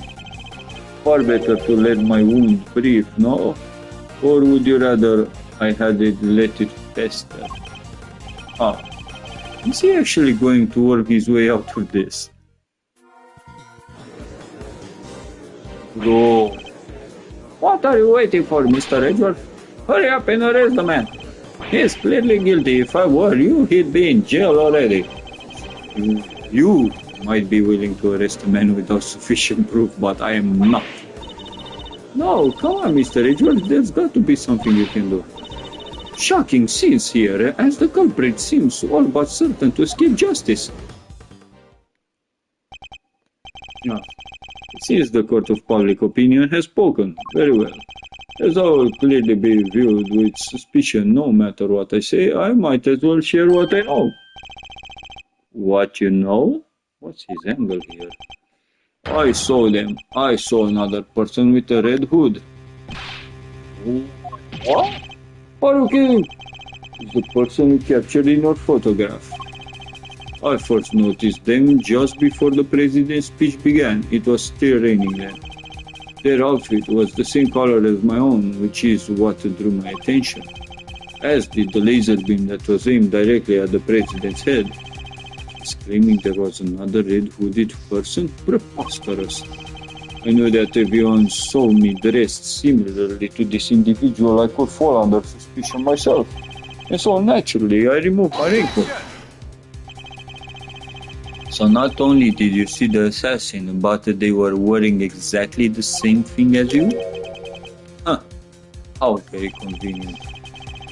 I have thought you might find it far-fetched, hence my not mentioning it until now. I know you law enforcement people are very skeptical.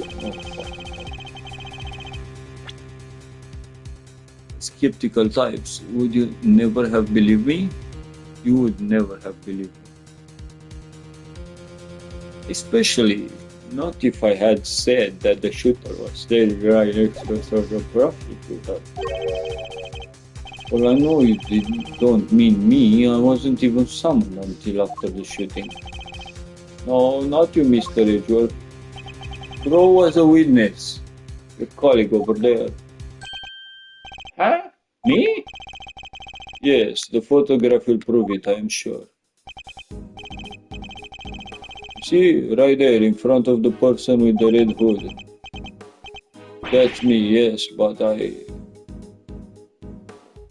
That's me, yes, but what exactly are you saying? What's he sending here? As I mentioned, I have been following your investigation with some interest, Mr. Edgeworth. And while pondering the details, I noticed something strange. Strange? What exactly? Come now, a man of your talent should be more than capable of spotting a contradiction such as this. I'm afraid I don't follow. The picture shows the chief prosecutor, Mr. Payne, and the shooter. But there's nothing weird about that, is there? Be carefully, the picture was taken right in the middle of the president's speech. One of the other pieces of evidence you've gathered is inconsistent with what we see here. What is Mr. Liu talking about? Which piece of evidence is inconsistent with what in this picture? The shooting. Definitely the shooting. No, it's from the left. Ah. People are watching to the right side. I know. He puts his hands up.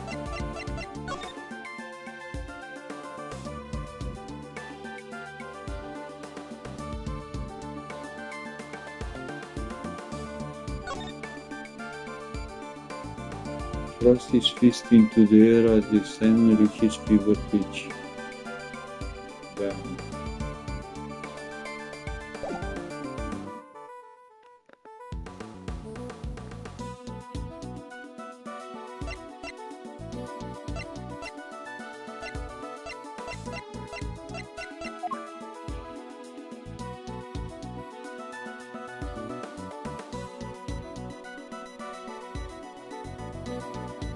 I think I see it.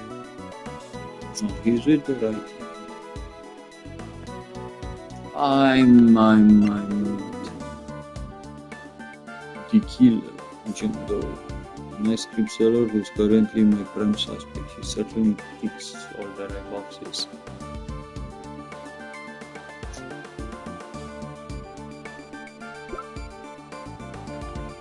What the fuck is inconsistent? He did the rain.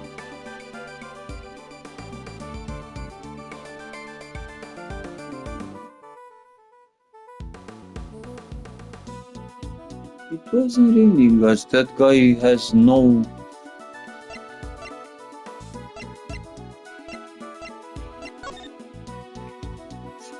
Honor friends and allies, I am here today to deliver a message. The President patiently addresses the assembled crowd as he's trying to shake off the reports of his declining popularity by sheer force of will. The meeting is scheduled for just after the speech, correct? Yes, the President wants to thank us personally. He seems pretty pleased to be able to put the whole Yatagarasu situation behind him. The President thrusts his fist into the air as the excitement reaches fever pitch. We shall crush the wicked with the righteous hammer of justice. Bam. That's not it. The raincoat.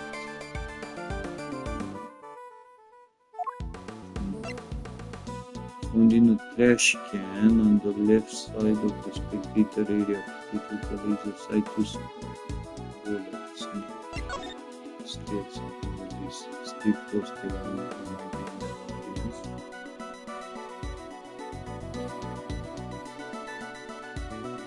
Social security plan.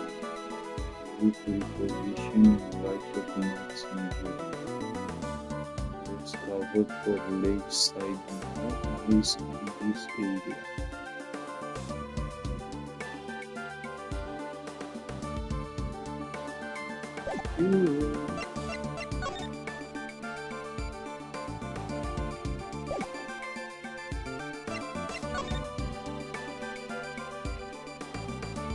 Why shoots towards there?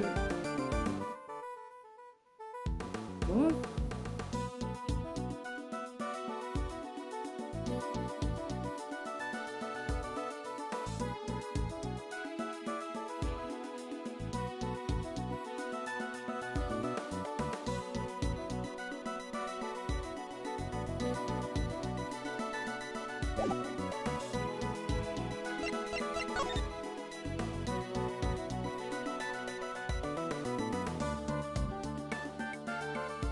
The guy moves only if the president is injured.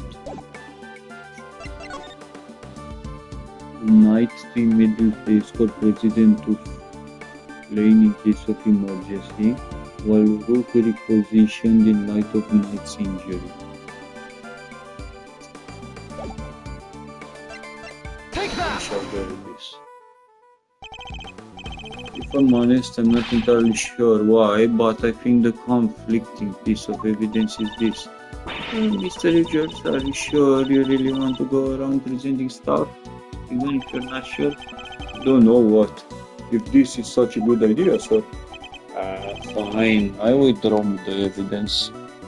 Yeah, it was not. I think it's a little too late for that, don't you? Oh, it's never too late. The picture shows Mr. Payne, the chief prosecutor, and our suspect in the red coat. The president is in the middle of his speech here. I need to think carefully about this moment in time.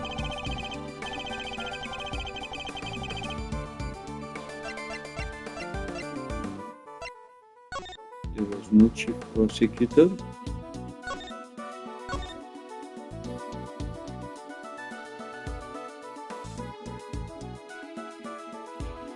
The umbrella left down on the floor unopened.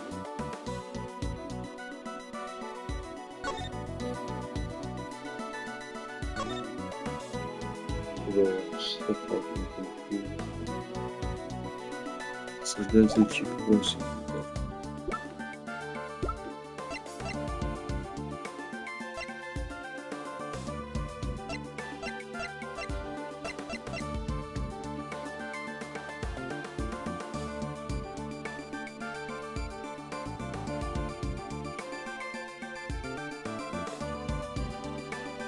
If photographs taken before, during, and after.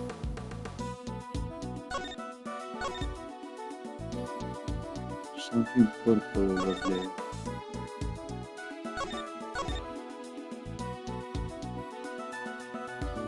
The chief prosecutor left the place. Take that! There it is. No. Nah. Game complicated.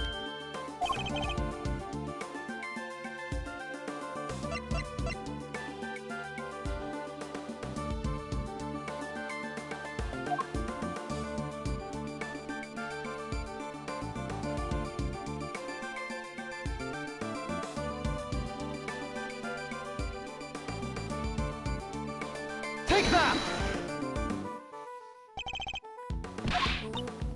Oh, fucking confused. I thought he's inside out before and after the. What the hell?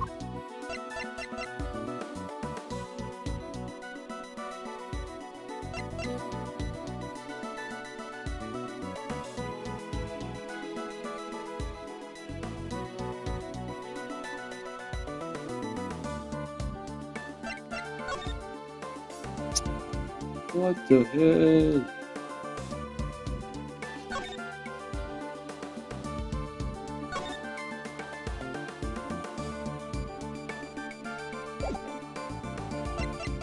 No.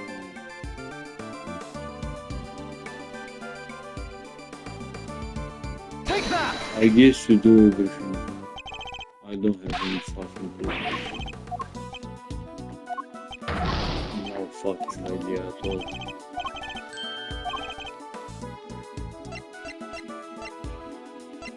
Take that! Ah, of course, the tape, it contradicts the photograph. No, it doesn't. Fucking hell, I watched it. Oh, so you have noticed the last.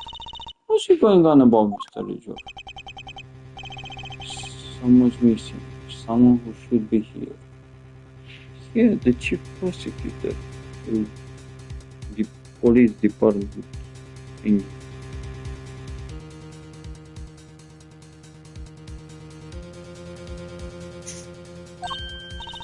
Huh?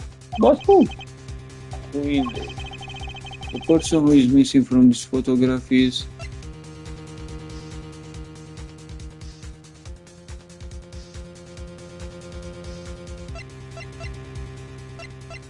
Bro, no fucking way. Why?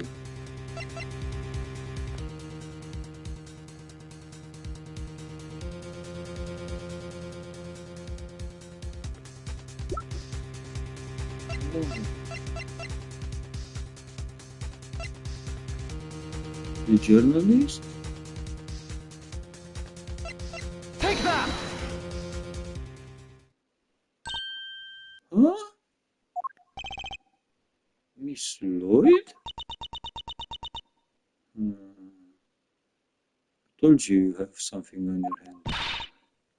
How do you figure that? Mr. Payne's voice can clearly be heard on Miss Lloyd's tape. Considering that he was conducting a private conversation with the chief prosecutor, oh, there was these two old guys standing right in front of me. They were whispering away to each other the whole darn time. Damn. Remember memory from before, you need to recall. Ah, that's how. She must have been very close indeed to capture it on tape. You're right, but she's not in the picture. Precisely. Well, Mr. Edgeworth, you still believe that you have been hounding the right person? Miss Lloyd, would you mind answering a few questions? Whoa, you all are fixing to put me under the microscope now? Alright, sure, knock yourselves out, I got nothing to hide. No way she's the assassin. Pipe. Like the gun. Just now I seen it. Fucking hell, the recall.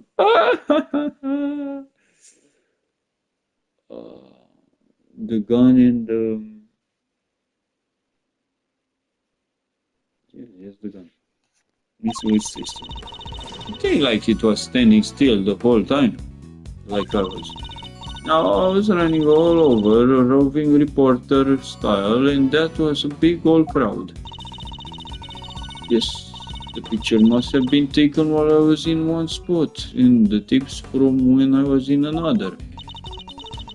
So quit giving me the evil eye, ain't nothing but a misunderstanding. There's no doubt about the voices on the tape. That was Mr. Payne and the chief prosecutor, I'm certain of it. Debbie wouldn't lie to us, I know she wouldn't.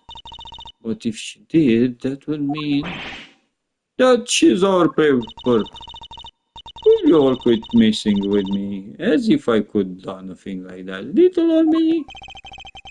I might be inclined to believe if your testimony didn't contain a glaring inconsistency. It does? I thought it was pretty good. Seems I have no choice but to present her with the evidence and expose the contradiction. A rebuttal. It ain't like I was standing still the whole time. No, I was running all over, roving reporter style, and that was a big old crowd. Guess the picture must have been taken while I was in one spot and the tape from when I was in another. If you're giving me the evil eye, ain't nothing but a misunderstanding. Hold it! You'll be moving around if your main aim was to record the president's speech. Well, no. How do you, how do you mean? How did you mean? Well, the speech would have been best recorded from a single consistent position. Well, see, that is, oh yeah, ambience. That's the word I was looking for, how to capture the ambience. I can put that electric atmosphere down in print if I don't have a bunch of it on tape for inspiration. Surely all I achieved was to fill the tape with unwanted background noise. You all are questioning my methods now? I don't do standing still, alright? Now it's running all over, roofing reporter style. You are running all over? Where exactly? Here, there, and everywhere, I guess. What? Why all don't you what all over means? You think I remember exactly where I was and when it a crowd like that? What do you all want from me? I'd like you to at least tell us where you were to the left or the right of the stage. Left. Yeah, left, I think. Suspecting the picture was on the left-hand side. Coincidence? Yes, the picture must have been taken while I was in one spot and the tape after another. So the fact that you are not in the picture is to be expected. Is that what you're trying to tell us? Sure is. I caught your pals, the prosecutor, on tape while I was in one part of the crowd. And then the picture was snapped while I was off someplace else. Look at it that way, and it all makes perfect sense. Your assertion then is that the picture and your recording were taken at different points in the speech? Yup. Timing is everything. You learn that soon enough in this line. So if I can prove that two things did happen at the same time, I have the days. Her entire defense will come tumbling down. You're giving me the that. Yeah. Present the picture. Hands up. Hands up. President thrusts his fist into the air as excitement reaches fever pitch. Bam. Cut your bitch. Miss Lloyd, it's imperative for a reporter not to lie, wouldn't you say? You're dang right it is, and I don't lie. And yet, the photograph and the recording were definitely taken at the same time. What? You can prove that? Oh, but I can. The evidence is right here in these pictures. This one in particular shows something that lines up precisely with when you were making your recording. What part of the picture indicates that it must have been taken at the same time as Miss Lloyd's recording? This. Take that! This. See here, the president has his fist raised. And what about it? Would you be so kind as to play us the tape again? I see. It ain't that simple.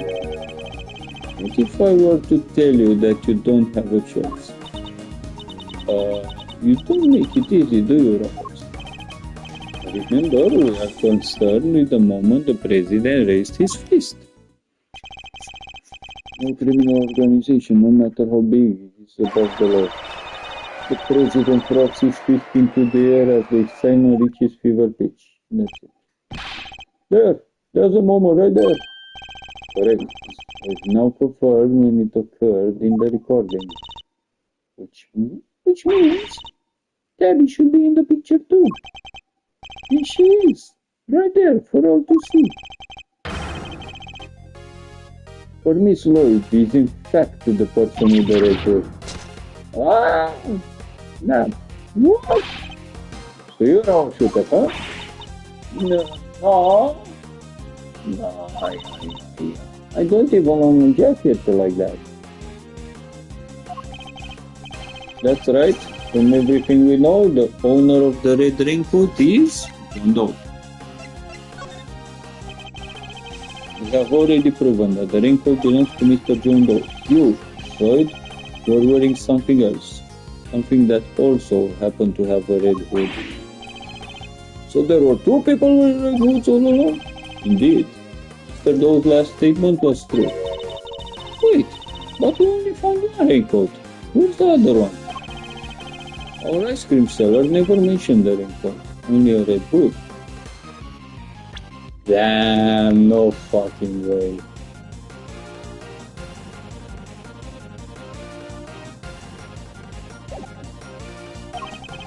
So tell us about your jacket again, Miss Lloyd. Huh? This whole thing, well, the best thing about it, like I said, is if you get mud and such on it, it's reversible, see? So you just turn it inside out and just as I thought. The inside of her hood, it's red. That's right. And when the incident occurred, that's the side of the hood that was visible.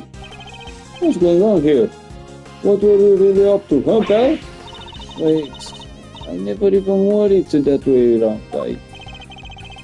Perhaps, if you would allow us to examine it, we could confirm that for ourselves. And you're gonna confirm that how exactly? It was raining right up until the president's speech, correct? That much has been established already. And as you yourself said, heck, I don't choose neither. Come rain, sleet, snow, or shine, it's my trusty parka every time. If you haven't reversed your parka since the rain, then the inside should be dry. Wait a second now, I got this big old backpack on, see? So I can take off my jacket, yeah? Maybe I could show you some other time, huh? If you can excuse that week is gonna wash it with Mr. Edger. Well, what are you waiting for? If you're innocent, take it off and show us. Strip. It wasn't me, I swear. I never shot the dang president. I could never. If that's true, Miss Lloyd, then your best option is to cooperate and tell us the truth.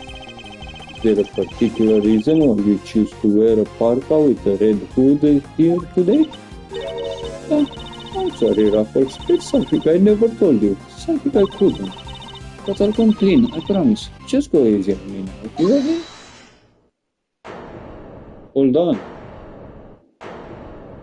Who? Lotta? Who said that?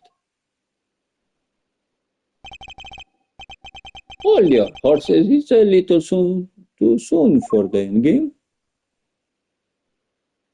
What the fuck?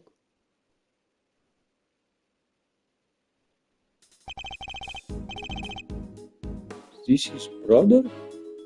That goes for you too, Mr. Prosecutor. You lost this one the moment you made your opening move. That's one of the men from Kai's photograph. Yes, I'd better introduce myself. Okay, nobody cares. Fucking weirdo. The name is Branko Knight. I'm the president's personal bodyguard. And second in command of his security detail. You're not second, you need to be first. It's already a glaring mistake. Eek! Point the thing someplace else, pal. What the heck is wrong with you? Sorry, can't help myself. It's just too much fun being this good. Not a member of law enforcement, so how did you get a gun? This all got on loan from Zengfa. Temporarily issued to us presidential bodyguards. Anyway, never mind that. I got two tidbits of news for you. You want the good or the bad parts? Choice. I'm indifferent, whichever you prefer. Really? You're giving up the first move advantage? Just like that? Whatever, your loss. Guess I'll push up the first one.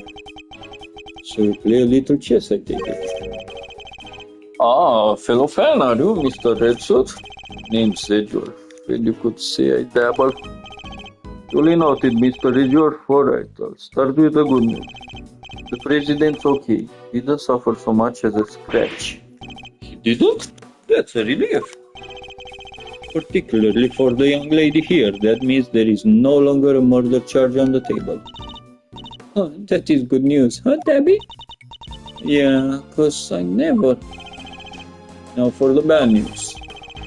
The only reason the president's alive is because we bodyguards did our job. One of us did anyhow, our boss. Put himself in the line of fire. You're referring to your colleague, Mr. Rook? Yeah, it's game over for him. No, wait. Rook is dead? Gina lost? So, you're saying that, Abby? Yeah, your friend here killed my colleague, my brother in arms. Oh, wait, no, I didn't do it. I didn't kill anybody. I could never. I'd shut my mouth if I were you, murderer. Sure, we did what we had to do, sacrifice one of our pieces to protect the king. But to lose someone like him during a castling, it's a real shame. Castling? What's that even mean? It's a gesture. Very simplistically speaking, it's a move where Rook switches places with the knight, with the king. I'm drunk. Then why didn't he just say so? Mr. Knight, was it? Yeah, what? We need to see the victim's body right away. And if possible, I'd like to ask the president a few questions. Sorry, no can do. And why not? That's the first piece of news, and it's the piece you're gonna like the least. I thought you said there were only two. The National Police Force of Zhengfa will be handling things from here. What? You better be kidding, pal. This investigation was assigned to us. We're not about to hand it over. You're the Edgeworth, right? The one who solved the Yatagarasu case. The president mentioned it. I'm honored to have warranted his attention. Makes sense that the chief prosecutor will assign this one to... Wait, did the chief assign me to appease the president? But that was a mistake, a big one. He should have given the keys to somebody with spine. You're free to take it up with President Wang, if you enjoy diplomatic incidents, that is. Or, you're coming with me. We'll continue this on the presidential plane. No, I never did nothing, what's that? We can do this the hard way if you like, but in Zhengfa, justice is served one way or the other. Raffles, come on, you gotta help me out here, please. It's Lloyd. She was the one in the red hood, there's no denying that now. But I can't help feeling we still don't know the whole truth behind this case. I'm innocent, you gotta believe me. Can I really let this happen? Is this really how it ends? The look in her eyes, the crack in her voice as she begs me to help her, makes me want to save. As I'm not sure of my judgment today, too much drinking. Begs me to help her. This is no act by a criminal. She's genuinely scared. And if I let him take her, we'll never know what really happened.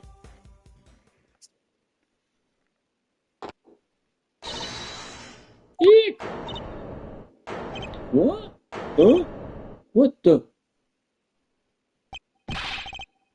Get your filthy hands off of... Why now? Is there really any way to greet me? Your neck has barely begun to heal, and you've already forgotten who I am? I'm disappointed. Oh, it's you? Ah, so you do remember. What do you think you're doing, pal? Put the knife down and give it up. You got some nerve pulling a stunt like this in front of a bunch of police officers? Don't even think about it. You don't stand a chance against this guy. Who are you really, Mr. Doe? Let's just say that I'm no simple ice cream seller. guy's a pro hitman. His name's Shelly the Killer. The Killer? Not a legal professional in the country who doesn't know that name. An assassin capable of taking down any target, any place, anytime. This isn't the first time our path has crossed. It's been too long, Mr. Edward. But of course, this is the first time we've met face to face. You are the assassin we've been looking for. In a sense, yes. A certain someone did indeed hire me to carry out a contract. And that contract did indeed specify that I was to assassinate President Wang. So fucking bitch! Edward was right. How you gonna sugarcoat it?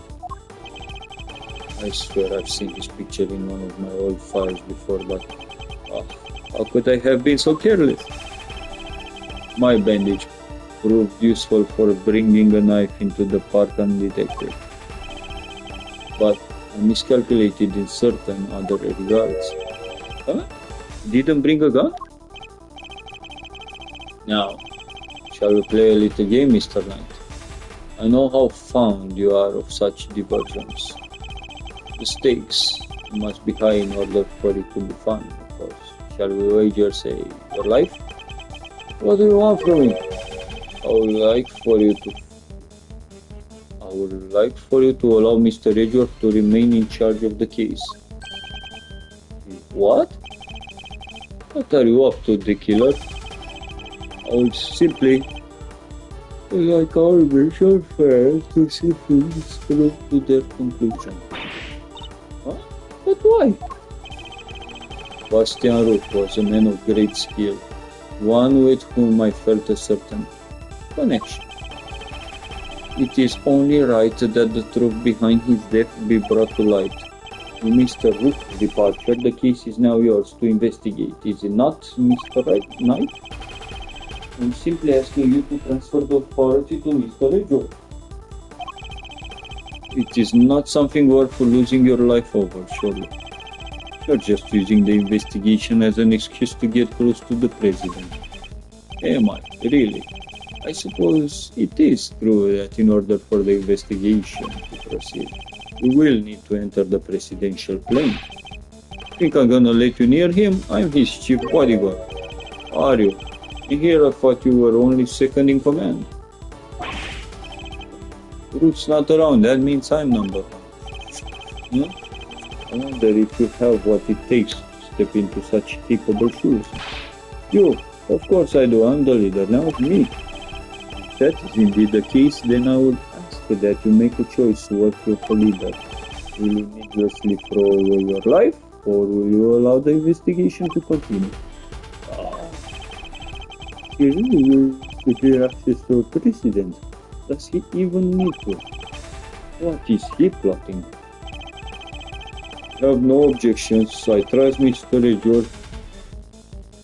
You have no objections, I trust Mr. Edward. Come, let us continue the investigation. What do we do, sir? It seems we have little choice but to do as we're told. That said, listen, detective, and listen well.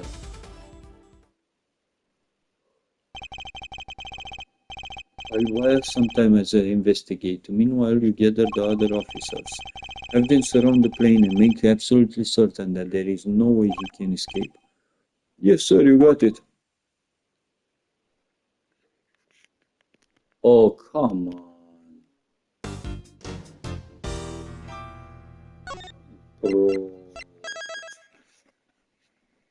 Bro left me high and dry. Well, I guess this is everything.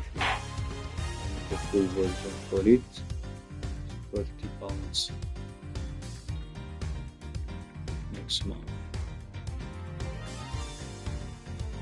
Noted simply to discuss professional matters that I'm not obliged to discuss with you.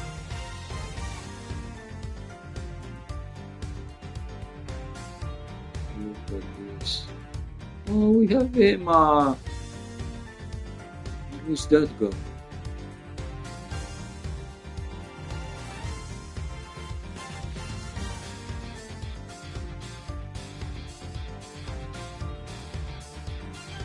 You two kinds of officers. What? You did it. You.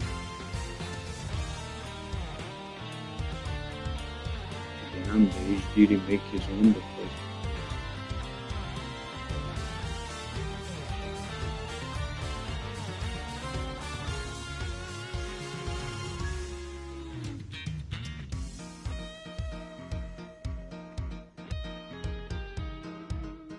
Bro just left me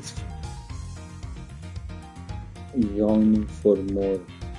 Come on, show me the video. Why don't show me the video? Oh. Okay, well, that was all there is to it. Police attorney Marseille investigation. Objection! Attorney investigation. Prosecutors. That's fucking amazing. Okay. So next time.